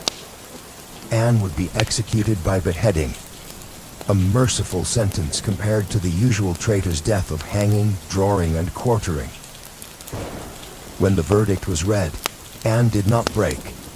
She stood tall, her face pale but her spirit fiercely intact. In those final moments before being led back to her cell, she spoke clearly, declaring that she was prepared to die, and prayed that God would have mercy on her soul. As the heavy doors of the hall closed behind her, the court exhaled in relief. The storm Anne had been brilliant, dangerous, unforgettable, was nearly over. But even then, they did not understand. They were not erasing Anne Boleyn. They were immortalizing her, in betrayal, in tragedy, and in legend. After her trial, Anne Boleyn was returned to the Tower of London, not as the triumphant queen who had once commanded England, but as a condemned prisoner awaiting death. Yet even facing the end, Anne refused to crumble. In the cold, echoing halls of the tower, Anne prepared herself. She spent hours in prayer, kneeling on the hard stone floors, her hands clasped tightly, her voice steady. She confessed to no crimes because she believed she had committed none. She was not afraid to die, she said, but she prayed that her death would bring peace to the kingdom, and perhaps mercy to her little daughter, Elizabeth. Her ladies-in-waiting, those few who had stayed loyal, wept in private. Anne comforted them instead of the other way around. She joked bitterly at times that she would be remembered as a queen who had lost her head. In her dark humor was the stubborn spark that had made her unforgettable. Henry VIII, meanwhile, showed no sign of mercy. He had already turned his attention to Jane Seymour. Even before Anne's execution date was finalized, Henry was arranging his next marriage. For Anne, this final betrayal, from the man who had once torn down a kingdom for her, must have been the deepest cut. On May 18, 1536, Anne was told she would die the next morning. She slept little that night. Instead, she spent her final hours in prayer, asking God for forgiveness for all who had wronged her, and perhaps for herself, for the ambition and pride that had led her here. Henry, with a flicker of royal kindness, had arranged for a French swordsman to carry out the execution. Faster, cleaner, less brutal than an axe. It was a small mercy, bought perhaps more for the king's conscience than for Anne's comfort. At dawn, Anne dressed carefully for her final moment. A dark gray gown of damask trimmed with fur, the crimson kirtle beneath, colors of dignity, of sacrifice. She pinned up her dark hair and tucked it beneath a simple cap, ready to face the blade with grace. As the tower's cold morning mist curled around the courtyard stones, Anne Boleyn, queen, mother, survivor, fighter, stepped forward. There would be no tears, no pleas, only a final act of courage in the face of history's judgment. Her end was near, but her story was just beginning. On the morning of May 19, 1536, Anne Boleyn ascended the scaffold built within the Tower of London's walls. A small crowd gathered, courtiers, guards, a few witnesses, all wrapped in silence, as if even the stone walls held their breath. Anne stood tall, her gray gown fluttering slightly in the cold morning breeze. She looked thinner than she had at court, her face pale but calm. There were no hysterics, no broken sobs. If anything, she faced death with the same fierce dignity that had once shaken a kingdom to its knees. She spoke briefly, carefully choosing her final words. She did not accuse, she did not defend herself. She prayed for the king's health and prosperity, the very man who had abandoned her. In those final moments, Anne offered the world not a confession, but forgiveness. Her courage stunned even those who had come to see her fall. The French executioner, brought specially to ensure a swift death, stepped forward. Anne knelt upright, her hands folded in prayer, her eyes lifted toward the heavens. A small white cloth was tied around her eyes. She remained still. The sword flashed once, silent, swift. And Anne Boleyn, queen, mother, history maker, was no more. She was buried quickly in an unmarked grave within the Tower grounds, laid to rest in a narrow chest because no proper coffin had been prepared for her. A queen once crowned in gold, now left to vanish without ceremony. Yet Anne's story didn't end in that cold grave. Her daughter, Elizabeth, the child whose birth had once disappointed a king, would rise to become one of the greatest monarchs in English history. Elizabeth I, the Virgin Queen, whose reign would see the flowering of English art, power, and global influence. A queen who inherited her mother's fierce spirit, sharp mind, and unyielding resilience. Anne Boleyn changed the course of England forever. Her ambition helped trigger the break with Rome and the birth of the Church of England. Her fall showed the world that even queens could be cast aside. Yet through her blood, through Elizabeth, Anne's legacy blazed brighter than any crown she had worn in life. In the end, Anne Boleyn won a kind of immortality, not through her survival, but through her indelible impact on history. By the early 1770s, the American colonies simmered like a pot left too long over a roaring fire. The relationship with Britain, once seen as the proud mother country, had soured into resentment, suspicion, and growing fury. It hadn't started with tea. Years earlier, the Stamp Act had enraged colonists by placing taxes on everything from newspapers to playing cards. That was followed by the Townshend Acts, taxing essentials like paper, glass, and paint. Each new law, passed thousands of miles away by a parliament in which the colonists had no representation, was like another spark landing in dry brush. At first, the anger showed itself in polite petitions and fiery pamphlets. Colonial assemblies drafted formal protests. Merchants organized boycotts. Writers like Samuel Adams and John Dickinson filled newspapers with passionate arguments about liberty and rights. But as time wore on, frustration deepened into something darker. A slow realization that Britain wasn't listening. Worse, Britain didn't care. Many colonists clung to the hope that if they just made enough noise, if they just reasoned hard enough, Parliament would repeal the taxes. And sometimes, they did. The Stamp Act was famously repealed after loud colonial protest. But every small victory was followed by new legislation, new taxes, new insults. It wasn't about the money. It never really was. The taxes themselves were modest by British standards. What infuriated the colonists was the principle. They were being taxed without consent, treated as subjects rather than citizens, ruled like distant possessions rather than partners. Boston, more than any other city, became the beating heart of resistance. The Sons of Liberty, a secretive, fiery group of patriots, grew louder and bolder. In 1770, tensions exploded into violence when British soldiers fired on unarmed civilians in what became known as the Boston Massacre. Blood had already stained the cobblestones. Trust was a thing of the past. By 1773, the colonies were teetering on the edge. A final insult would tip them into open defiance. And it came, not in the form of soldiers or new laws or armies, but in the quiet, seemingly harmless shape of crates stacked with tea.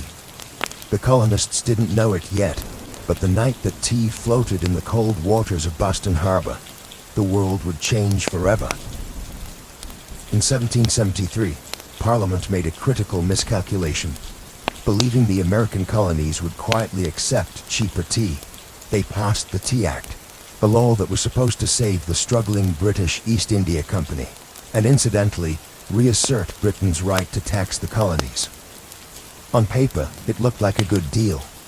The Tea Act allowed the company to sell tea directly to the colonies, cutting out the middlemen, slashing prices, and offering a luxury product at a bargain. A few pennies cheaper. What could possibly go wrong? Everything. Because the problem wasn't the price of tea, it was the principle behind it. The Tea Act left the hated tax on tea firmly in place. Accepting the tea, even at a discount, would mean acknowledging Parliament's right to tax the colonies without their consent. To many Americans, that was unthinkable. A surrender of the liberties they had fought to protect for more than a decade. The news of the Tea Act spread like wildfire through the colonies. Merchants fumed. They saw their livelihoods threatened by a monopoly that would crush local trade. Patriots raged at the hidden message. The Crown still believed it could do whatever it pleased. In Boston, the reaction was especially fierce.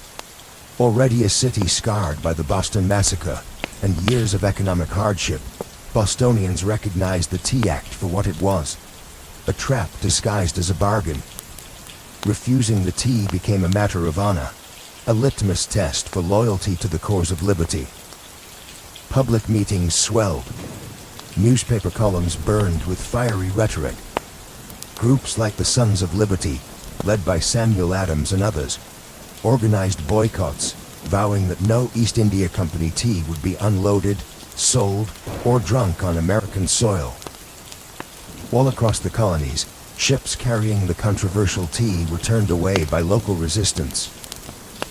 In ports from New York to Charleston, the message was clear: we will not be bought. But in Boston, fate twisted differently.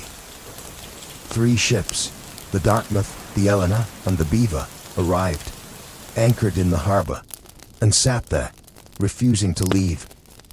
Royal officials insisted the tea be unloaded. The colonists refused. A deadlock grew, taut as a drawn bowstring. The tension was unbearable. A single act would break it, and history would never be the same again. As the British tea ships sat stubbornly anchored in Boston Harbor, the city itself transformed into a powder keg. Every day that passed without resolution tightened the tension. Boston wasn't just resisting, it was preparing for a fight. In taverns, churches, and public squares, angry colonists debated what to do. The Sons of Liberty, led by fiery voices like Samuel Adams, John Hancock, and Paul Revere, moved swiftly to organize resistance. They posted public notices calling on citizens to boycott British tea, and held raucous meetings that swelled with farmers, artisans, and merchants alike. Each gathering added fuel to the fire. The Old South Meeting House became the nerve center of the resistance. Thousands crammed into the wooden hole, their breath fogging the air, their voices rising in defiance. Here, resolutions were passed, speeches were made, and tempers boiled. Each vote against the unloading of tea was another hammer blow against British authority. But while the people of Boston stood united, the clock was ticking. British law demanded that imported goods, like tea, be unloaded and the tax paid within 20 days. If the ships remained after the deadline, customs officials would seize the cargo and the tax would be collected by force.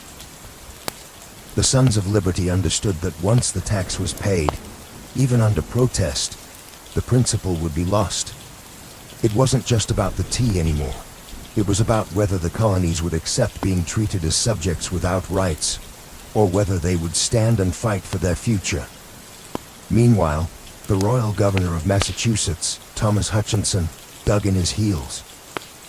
He refused to let the tea ships leave without unloading their cargo, demanding that the law be obeyed, colonial outrage be damned. To him, backing down meant admitting that mobs, not monarchs, ruled the colonies. Boston's standoff became a spectacle. Every man, woman, and child knew that something was coming. You could feel it in the air. That cold, sharp sense before a storm when the world holds its breath. All it would take was one spark to ignite an explosion. And somewhere among the crowded streets and crowded hearts of Boston, a decision was quietly taking shape. A plan that would echo across oceans and empires.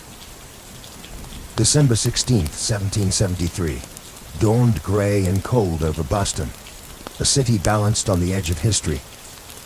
For nearly 3 weeks, the tea ships had sat in the harbor like ticking bombs. Now, the final deadline had arrived. According to British law, the tea had to be unloaded, and the tax paid within 20 days of a ship's arrival. If it wasn't, customs officials could seize the cargo, and British troops could be called in to enforce the law. Everyone knew it. Everyone knew what was at stake. If the tea came ashore, the principle was lost. If the colonists allowed it, even once, their cause, their claim to rights and liberty, would unravel. That morning, thousands of Bostonians and nearby colonists packed into the Old South Meeting House, the largest building in town. Some had walked miles through the icy countryside to be there. The meeting was so packed that men spilled out into the streets, straining to hear the fiery speeches echoing through the halls. Samuel Adams, the iron voice of rebellion, presided over the gathering. Speaker after speaker rose to denounce the Tea Act, to cry out against tyranny, to urge immediate action. But even among the defiants, uncertainty hung heavy. What could be done without sparking outright war? How could they stop the tea without opening the floodgates to brutal retaliation? As the afternoon wore on, riders galloped in with grim news. Governor Thomas Hutchinson remained unmoved. The ships would not be allowed to leave without unloading. The tea would be seized, the tax collected, the king's law enforced. The crowd buzzed with fury. The walls of the meeting house seemed to shudder with the force of it. Yet Samuel Adams stood calmly and spoke the words that signaled the end of debate. This meeting can do nothing more to save the country. A simple sentence, but everyone knew what it meant. There would be no more petitions, no more compromises. Action would be taken. Outside, a war whoop cut through the gathering gloom. The signal. Men disguised themselves quickly, smearing soot on their faces, donning blankets and feathers in crude imitation of Mohawk warriors. It wasn't about fooling anyone. It was about creating a symbol, a message no one could mistake. The deadline had passed. Boston would answer not with words, but with defiance. As twilight deepened over Boston on December 16, 1773, the quiet streets began to stir. Figures moved through the shadows. Ordinary men cloaked in rough blankets, their faces blackened with soot, some adorned with feathers. They weren't trying to fool anyone into believing they were real Mohawks. Their disguise was symbolic, an act of shedding their old identities, of taking a stand as something new, something fierce. By the dozens, they made their way to Griffin's Wharf, where the 3 tea ships, the Dartmouth, the Eleanor, and the Beaver, lay anchored. The harbor water churned cold and dark beneath them, thick with the sharp bite of winter air. There was no shouting, no drunken chaos. This was not a riot. It was a mission, carried out with calm, ruthless precision. Armed with hatchets and clubs, the disguised colonists swarmed the ships, overwhelming the few crew members still aboard. No harm came to the sailors. They were pushed aside, watched in silence as the operation began. Men split open the wooden chests with practiced blows, the fragrant smell of fresh tea spilling into the cold night air. Others heaved the crates overboard, the heavy splashes echoing across the still waters of the harbor. Chest after chest, 342 in total, was broken and dumped, until the black water swirled with thousands of pounds of tea leaves. Spectators watched from the wharf, silent, awed. British guards stationed nearby made no move to intervene. Whether from confusion, sympathy, or fear of escalating violence remains unclear. Some accounts suggest that even among British loyalists there was an understanding. Something had shifted, and there would be no stopping it tonight. The discipline was extraordinary. No cargo was stolen. No one raided the ships for valuables. Only the tea, the hated symbol of British oppression, was targeted. In a town where hunger and hardship were daily realities, the men could have easily turned the protest into an excuse for looting. They did not. When it was over, the harbor resembled a great, swirling cauldron, filled with torn chests and soaking tea leaves. The smell of the sea mixed with the sharp tang of smashed tea, filling the night air with a strange, bittersweet scent. The work was done. Silently, the men disappeared into the night, vanishing into the alleys and back streets of Boston. They left behind no names, no leaders, no claims to fame, only the unmistakable mark of revolution. As the last broken crates bobbed in the dark water, Boston stood still, almost holding its breath. The Boston Tea Party wasn't a riot, a brawl, or a drunken spectacle. It was something far rarer, an act of cold, deliberate defiance carried out under the cloak of night. The harbor was transformed into a giant, swirling teapot. Thousands of pounds of East India Company tea floated in great mats on the water, staining it black. Some colonists, curious and rebellious, scooped handfuls of soaked leaves from the harbor, only to be chastised by the Sons of Liberty patrolling the docks. Nothing was to be salvaged. No one would profit from this night's work. This was principle, pure and simple. The town woke the next morning to the smell of salty tea hanging heavy in the air. News spread like wildfire. Word of mouth, letters, broadsheets. By midday, everyone from apprentices to merchants knew what had happened, and opinions split fast. Among patriots, there was pride, a fierce, swelling pride, that ordinary men had stood up to the mightiest empire in the world and struck a blow for liberty. Among loyalists and moderates, there was horror. To them, the destruction of property was reckless, dangerous. Had the colonies crossed a line they couldn't walk back from?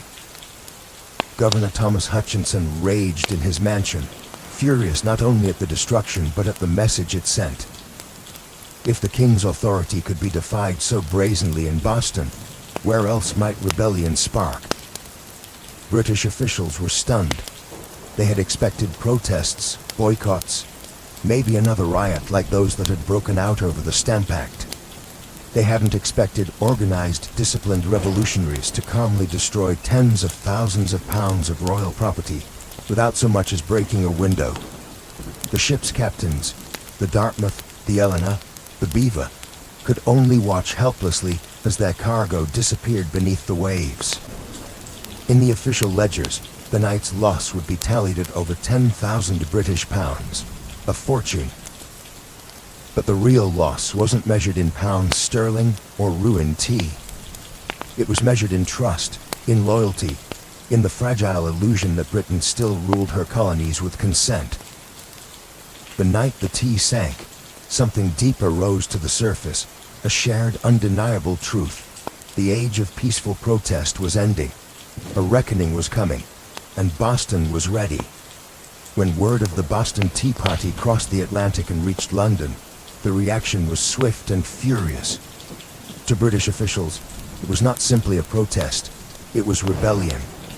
An open, mocking challenge to royal authority that could not be ignored.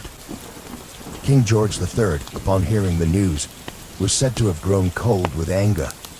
Parliament, already frustrated by years of colonial disobedience, exploded in outrage. They demanded punishment, not just for the city of Boston, but as a warning to all the American colonies. The result was a series of laws so harsh they were quickly nicknamed the Intolerable Acts in America. The first blow came swiftly, the Boston Port Act. In one brutal stroke, Parliament ordered the closure of Boston's bustling harbor, the economic lifeline of the city, until the destroyed tea was paid for and order restored. Ships could no longer enter or leave. Trade vanished. Goods and supplies dried up. Boston, once vibrant and noisy, grew quiet, its docks eerily still. But the punishment didn't stop there. The Massachusetts Government Act stripped the colony of its self-governing rights, placing it firmly under the king's appointed officials. The Administration of Justice Act allowed royal officials accused of crimes to be tried back in Britain. A clear message that British authorities were untouchable. And to make sure the colony's new force was an option, British soldiers were quartered throughout Boston, living among the very citizens they were meant to subdue. The message was clear. Rebellion would be crushed. Liberty was a luxury the Crown would no longer tolerate. But Parliament's heavy hand had an unintended effect. Instead of frightening the other colonies into submission, it outraged them. News of Boston's suffering, of its port closed, its people starving under martial law, stirred deep sympathy and righteous anger throughout America. Wagon loads of food and supplies poured into Boston from neighboring colonies. Letters of support, pledges of unity, and secret meetings began to weave the once fragmented colonies closer together. What had once been a Massachusetts problem was rapidly becoming an American one. In punishing Boston, Britain had hoped to make an example of them. Instead, they made Boston a symbol, a rallying cry for resistance.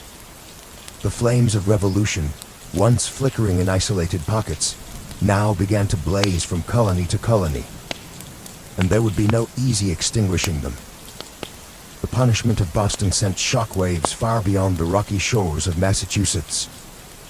Across the 13 colonies, outrage turned into something far more dangerous for Britain: unity. For years, the colonies had acted like distant cousins, bickering and competing, separated by geography, religion, and trade rivalries. But when Parliament slammed Boston's harbor shut and stripped Massachusetts of its self-governance, Americans across the continent realized, if it could happen to Boston, it could happen to anyone. From Virginia to Pennsylvania, South Carolina to New Hampshire, the response was swift. Colonists sent wagons full of food, supplies, and letters of solidarity to the suffering people of Boston. Town meetings buzzed with anger. Newspaper printers worked day and night to spread the news. The fight was no longer Boston's alone. It was everyone's. And so, in September 1774, something unprecedented happened. The First Continental Congress convened in Philadelphia. For the first time, representatives from 12 of the 13 colonies gathered under one roof to discuss a unified response. Men like George Washington, Patrick Henry, John Adams, and Samuel Adams, once merely regional figures, now stood together as architects of a movement that was growing larger by the day. Their goal, at least officially, was not yet full independence. Most still hoped for reconciliation, for a return to the old relationship of mutual respect under the British Crown. But beneath the polite debates and carefully worded petitions, a deeper understanding was taking root. The colonies could no longer afford to stand separately. At the Congress, they agreed to a sweeping boycott of British goods. They pledged mutual support in the face of further British aggression, and they made it clear, any attack on one colony would be considered an attack on all. In taverns and meeting houses across the continent, ordinary people began using words that had once been whispered only in private: unity, resistance, liberty. In bringing the hammer down on Boston, Britain had imagined it would crush rebellion. Instead, it had welded the colonies together into something far more dangerous. A people who, despite their differences, were beginning to think of themselves not as scattered provinces, but as Americans. The winds of revolution were no longer just stirring. They were gathering into a storm, and it was too late for Britain to stop it. The night the tea sank into Boston Harbor, it wasn't just crates that were destroyed. It was the illusion that the American colonies could remain loyal subjects forever. The Boston Tea Party lit a spark that no king, no army, no distant parliament could ever snuff out. In the months that followed, that spark caught fire across the colonies. What had once been protests, boycotts, and polite petitions hardened into open resistance.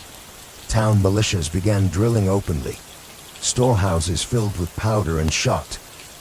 Men who had once toasted King George III in taverns now whispered about revolution under the same roofs. Boston became a symbol of sacrifice, battered but unbowed. The more Britain tried to tighten its grip, the more the colony slipped through its fingers.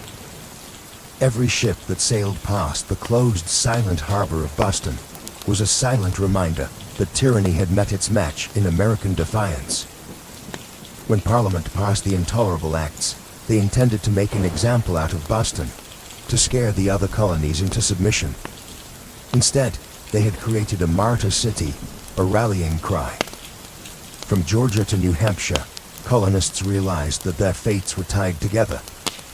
Resistance was no longer about tea. It was about survival, identity, freedom. By the spring of 1775, the tension reached a boiling point outside Boston, in the villages of Lexington and Concord. British troops, sent to confiscate colonial weapons, instead found armed farmers, ordinary men ready to defend their rights with musket fire. The first shots of the American Revolution rang out, a direct line traced back to the moment when men chose principle over profit and dumped a fortune's worth of tea into the harbor. The Boston Tea Party showed the world that revolution doesn't always announce itself with trumpets and banners. Sometimes it starts quietly, with a small group of determined people standing in the cold, choosing defiance over fear. In dumping the tea, the colonists weren't just rejecting a tax. They were rejecting an empire. And though the road ahead would be bloody, bitter, and uncertain, one thing had become clear that night in Boston Harbor. The American colonies were no longer loyal subjects. They were something new, something dangerous. They were revolutionaries. And they were just getting started. All before the towering pyramids of Giza, before Mesopotamian cities buzzed with life, before Stonehenge stood against the sky, there was Corral. Hidden away in the dry valleys of coastal Peru, Corral rose in silent majesty nearly 5,000 years ago, then faded into near-complete oblivion, swallowed by sands and forgotten by history. For centuries, the world did not even know it existed. The Supa Valley, where Corral once thrived, seems at first glance an unlikely place for civilization to bloom. The landscape is parched, barren, the river little more than a thin silver thread winding through rocks and dust. To most eyes it looked inhospitable, a place abandoned by life. Yet it was here, amid the desolation, that one of humanity's earliest great cities took shape. Corral wasn't just a collection of scattered huts or a temporary trading post. It was a planned city, sprawling over 150 acres, filled with pyramids, plazas, residential quarters, and ceremonial spaces. It had scale, purpose, and vision, a complex society blossoming centuries before the Egyptians began stacking stones into pyramids of their own. The people of Corral achieved this without the wheel, without written language, without metal tools. They built massive structures from stone and earth with nothing but ingenuity, communal effort, and the raw power of human will. Yet for thousands of years, Corral's existence remained a secret. Even when travelers stumbled across the strange weathered mounds scattered across the valley, they mistook them for natural formations, mere hills sculpted by the desert winds. No one imagined that beneath the sand lay one of the oldest cities in the world, predating even the civilizations that history books had crowned as the firsts. It wasn't until the late 20th century that archaeologists, led by Ruth Shady, uncovered the truth. What they found buried in the dust of time would rewrite the story of the Americas and force the world to reconsider what it thought it knew about the birth of civilization itself. Corral had risen, flourished, and fallen in total anonymity. Now, after millennia of silence, its stones are speaking again, whispering of a peaceful, intelligent people who built a world of complexity and wonder in a land where life itself seemed impossible. And this was only the beginning of their story. At first glance, the Supa Valley looks like a place where life should struggle to exist. Harsh winds sweep across endless stretches of sand and stone. The sun beats down mercilessly, drying out the earth, baking the landscape into cracked, brittle sheets. Water is scarce, the river a meandering thread fighting for survival. To the untrained eye, it is a wasteland, barren, empty, forgotten by the gods. But the people of Corral saw something different. They did not see a desert to be feared. They saw a canvas to be shaped. They recognized the river, however modest, as the lifeblood of possibility. And so, with patience, ingenuity, and sheer determination, they turned this unforgiving place into a thriving oasis of life and culture. Their first victory was agriculture. They learned to tame the river's seasonal floods, building simple but brilliant irrigation systems that channeled water across the valley floor. Where others saw sand and dust, they coaxed green shoots of hope: cotton, beans, squash, guava, sweet potatoes. Cotton, in particular, became their treasure. It was spun into fishing nets and textiles, fueling trade with coastal villages and creating bonds that stretched far beyond their desert home. But growing crops was only part of their mastery. The people of Corral understood that survival in the desert required balance. They worked with nature, not against it.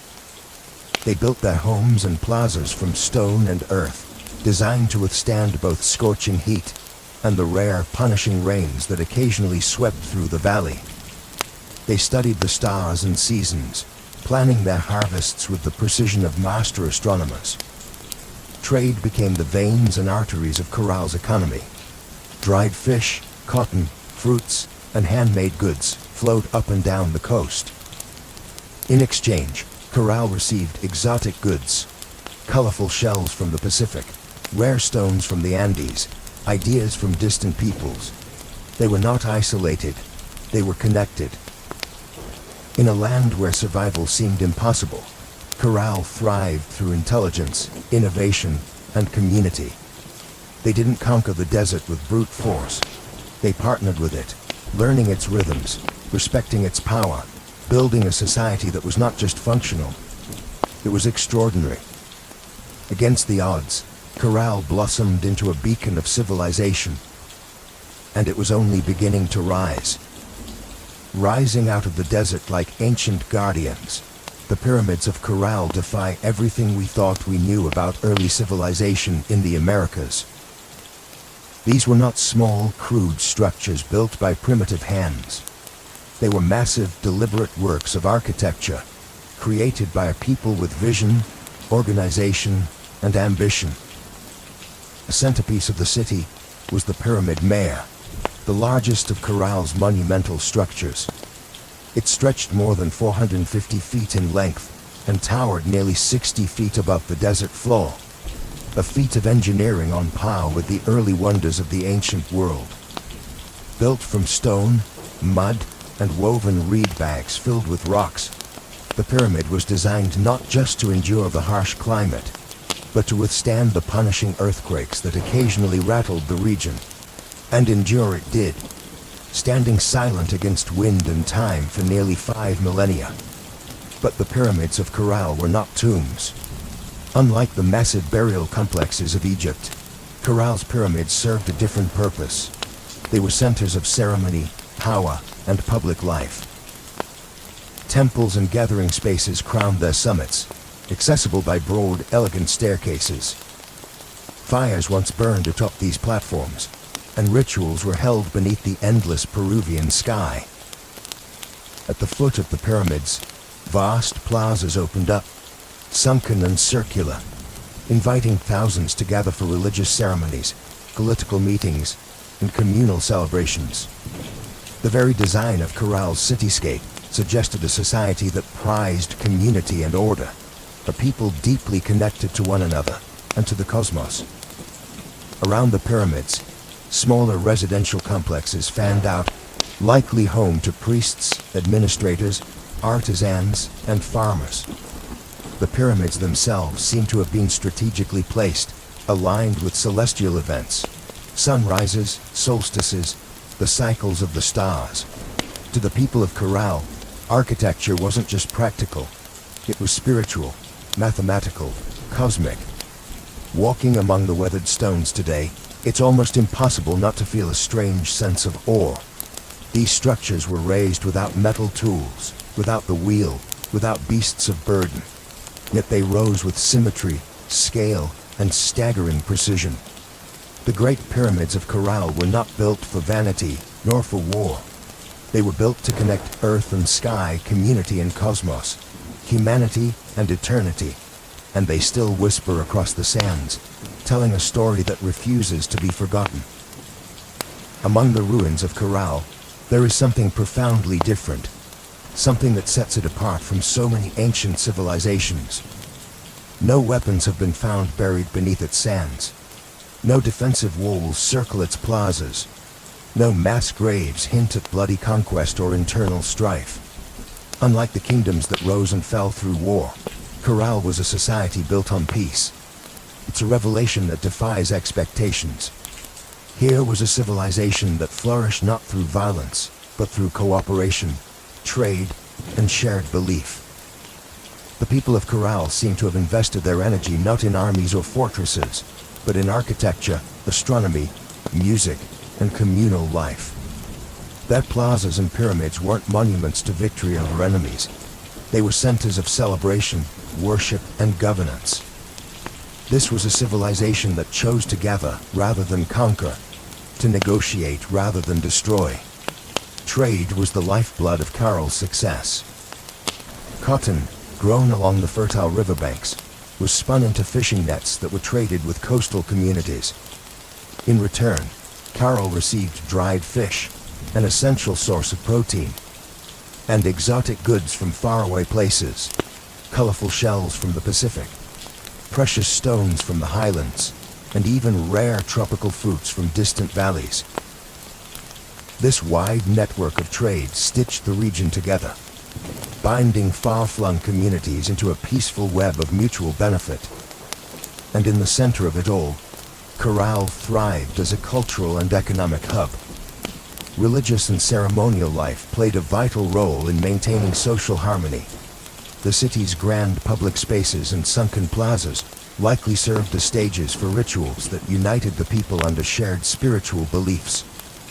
Music filled these gatherings, flutes carved from condor bones, drums made from deer hides, creating soundscapes that echoed across the desert, tying individual lives to something greater. Leadership, too, appeared to rely less on military strength and more on spiritual authority and civic organization. The city's leaders must have coordinated massive construction projects, seasonal agricultural cycles, and complex trade agreements, all without leaving behind the brutal scars of war.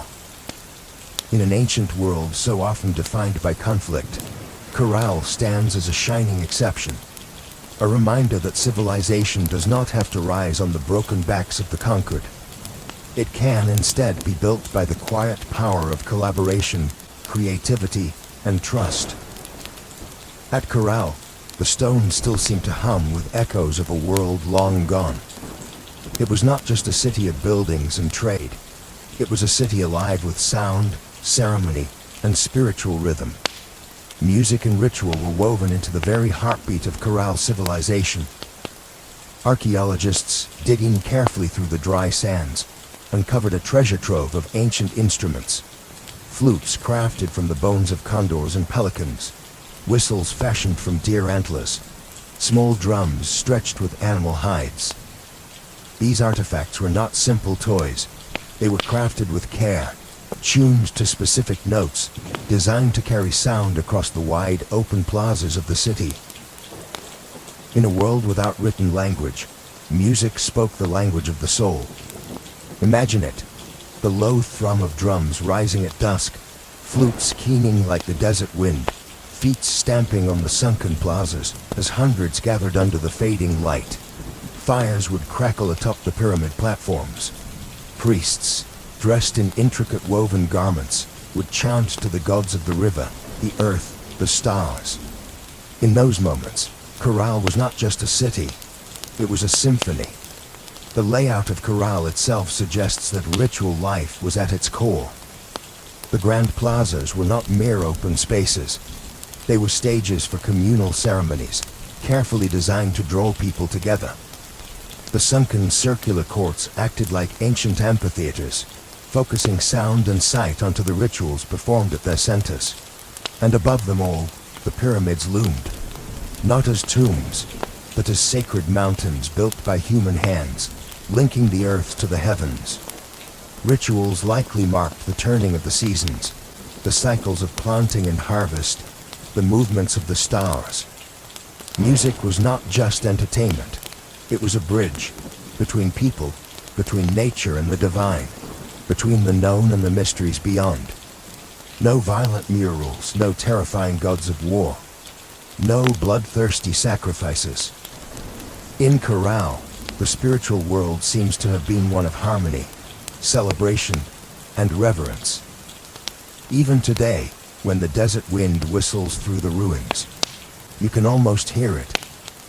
The faint strains of ancient music, the forgotten songs of a people who found beauty, meaning, and connection in the heart of the harsh, endless sands. Carroll wasn't just a place of music, trade, and ritual. It was a marvel of engineering, a testament to human ingenuity in one of the harshest landscapes on Earth. Without metal tools, without the wheel, without draft animals, the people of Corral shaped a city of stone and earth that has endured nearly 5,000 years. Their achievements were astonishing. Massive pyramids rose from the desert floor, constructed not with small, fragile bricks, but with enormous stones carried across the dry valley. Workers transported rocks using reed bags, ingenious baskets strong enough to bear heavy loads, woven from the very plants that grew along the riverbanks. Layer upon layer, they built with care, stacking stone and filling the interiors with rubble to create structures that could withstand not only time, but nature's fury. And they understood nature well. Corral lies in a region prone to violent earthquakes, yet their pyramids and plazas survived largely intact. How? By mastering earthquake-resistant architecture. Builders used flexible construction techniques, layered fills, wide foundations, and rounded corners that allowed their monuments to absorb and dissipate seismic energy. It was engineering born not from textbooks, but from an intimate knowledge of the earth itself. Water management was another silent triumph. Despite living in a desert, the people of Corral developed sophisticated irrigation systems. Channels and canals carefully guided river water to their agricultural fields, allowing crops to flourish even during dry seasons. No water was wasted. Every drop mattered. The layout of Corral itself reflected brilliant urban planning. Major structures aligned with key astronomical points, suggesting a deep understanding of the solar cycles. The sunken plazas, with their precise geometry, were more than gathering places. They were instruments for tracking the heavens, allowing priests and astronomers to predict seasons crucial for survival. Even the city's organization spoke of a complex society. Residential zones, administrative areas, ceremonial centers, all were arranged in harmony, balancing communal life with sacred spaces. They built not just for the moment, but for generations. Today, as modern engineers marvel at Corral's resilience, they are reminded that greatness is not measured by technology alone. Sometimes the deepest wisdom lies in understanding the forces of nature, in working with the land, not against it. Corral's stones have endured storms, quakes, and the erosion of time itself. They stand as a silent testament to a civilization that engineered their dreams into the desert sands. For centuries, the city of Corral flourished, a beacon of peace, music, trade, and architectural mastery in the desert sands. And then, quietly, almost without a trace, it was abandoned. No fires marked its fall. No signs of conquest scar its walls. No mass graves or shattered monuments tell a story of sudden disaster. Instead, Corral simply faded, its plazas emptied, its pyramids left to the drifting sands, its flutes and drums silenced by time. Why did they leave? That question still lingers like a ghost across the Super Valley. Some scholars believe that environmental change struck the final blow. Evidence suggests that a long period of drought may have crippled Corral's agriculture. Without the river's life-giving waters, the fields would have withered. Trade networks, dependent on surplus cotton and food, would have faltered. The careful balance Corral had maintained with its harsh environment may have finally tipped beyond repair. Other theories point to shifting trade routes. As neighboring cultures grew and new centers of power emerged along the coast and inland, Corral's influence might have diminished. Perhaps the goods they once supplied, cotton, fish, produce, were no longer enough to sustain their role as a dominant city. Slowly, the lifeblood of commerce drained away. Still others whisper of internal decline. Without written records, we can only imagine political struggles, religious upheaval, or simple exhaustion after centuries of growth.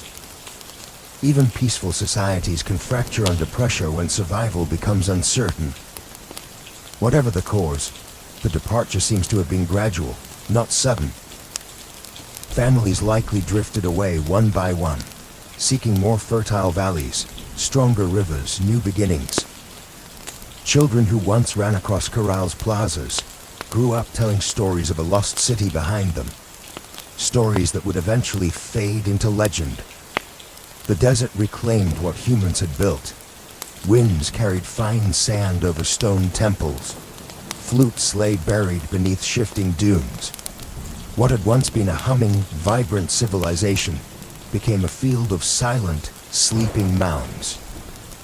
For nearly 4,000 years, Corral remained hidden, a whisper beneath the sands, waiting. Today, as archaeologists carefully uncover its stones, the question still burns. How does a city so advanced, so beautifully crafted, simply vanish? Perhaps the truth is that even the greatest civilizations, no matter how wise or peaceful, are still fragile, threads woven into the tapestry of time, forever vulnerable to the unseen forces of change. For millennia, Corral lay forgotten, buried beneath the silent sands of the Super Valley.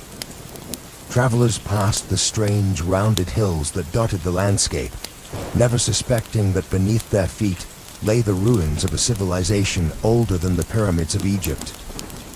To them, these were just natural formations, mounds shaped by the wind and time. It wasn't until the late 20th century that the world would finally hear Corral's voice again. In the 1990s, Peruvian archaeologist Ruth Shady led a team into the Soup Valley, driven by curiosity and a growing sense that these hills might hold secrets no one had yet uncovered.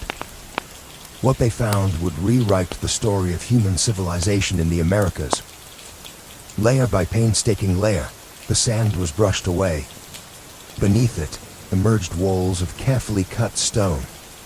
Grand staircases, sunken plazas, pyramids, a city far older than anyone could have imagined. Radiocarbon dating confirmed the unbelievable. Corral was over 4,600 years old, thriving at the same time as the earliest civilizations in Mesopotamia and Egypt. It was a discovery that shook the foundations of archaeology. Before Corral, scholars believed that civilization in the Americas developed much later, shadowed by the great empires of the Old World. Corral changed everything. It proved that the Americas had birthed monumental architecture, complex urban life, and social organization independently, long before the rise of the Incas or the Maya. Ruth Shady and her team found not just stone and rubble, but the remnants of life. Musical instruments, fishing nets, textiles, quipu, ancient knot records, and even offerings made to the gods. Each artifact told a story of a people who had built a society with vision, intelligence, and profound creativity. Corral's rediscovery was more than an academic triumph. It was a resurrection. The civilization that had slept beneath the desert for thousands of years now stood revealed under the open sky once more. its plazas kissed by the same winds that had once carried the sounds of flutes and the laughter of children. Today, Corral is recognized as a UNESCO World Heritage Site, a fragile, priceless link to humanity's earliest dreams of building, belonging, and believing. The sands had hidden Corral well, but in the end, the stones endured, waiting for someone to listen, to see, to remember. Corral stands today as a silent giant, a reminder that civilization's roots stretch far deeper than we once believed. Among its pyramids and plazas, the ancient stones whisper a story that reshapes our understanding of humanity's journey. A story not of conquest and bloodshed, but of harmony, ingenuity, and hope. Long before the towering empires of Greece, Rome, or even Egypt, the people of Corral were building something extraordinary. They raised pyramids without the wheel. They mapped the stars without written records.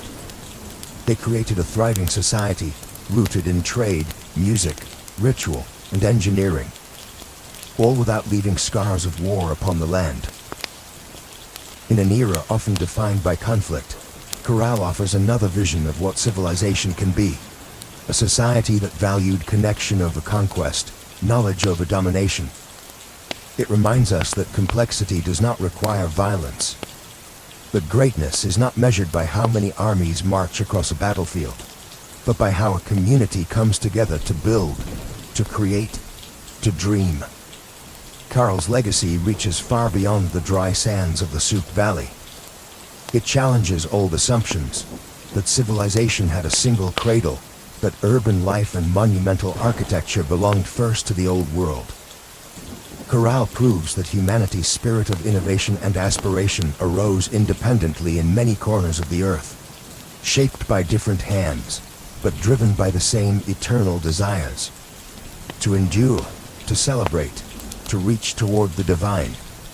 Today, walking among Corral's weathered ruins, you can almost hear it. The pulse of drums, the low hum of flutes, the murmur of traders bargaining in the plazas, the laughter of children racing through stone alleys under a sky of endless stars. Their lives, their dreams, their stories are still with us, etched into the bones of the earth. Corral teaches us that even when civilizations fall, their spirit can endure, sleeping under sands, waiting to be remembered, waiting to inspire again.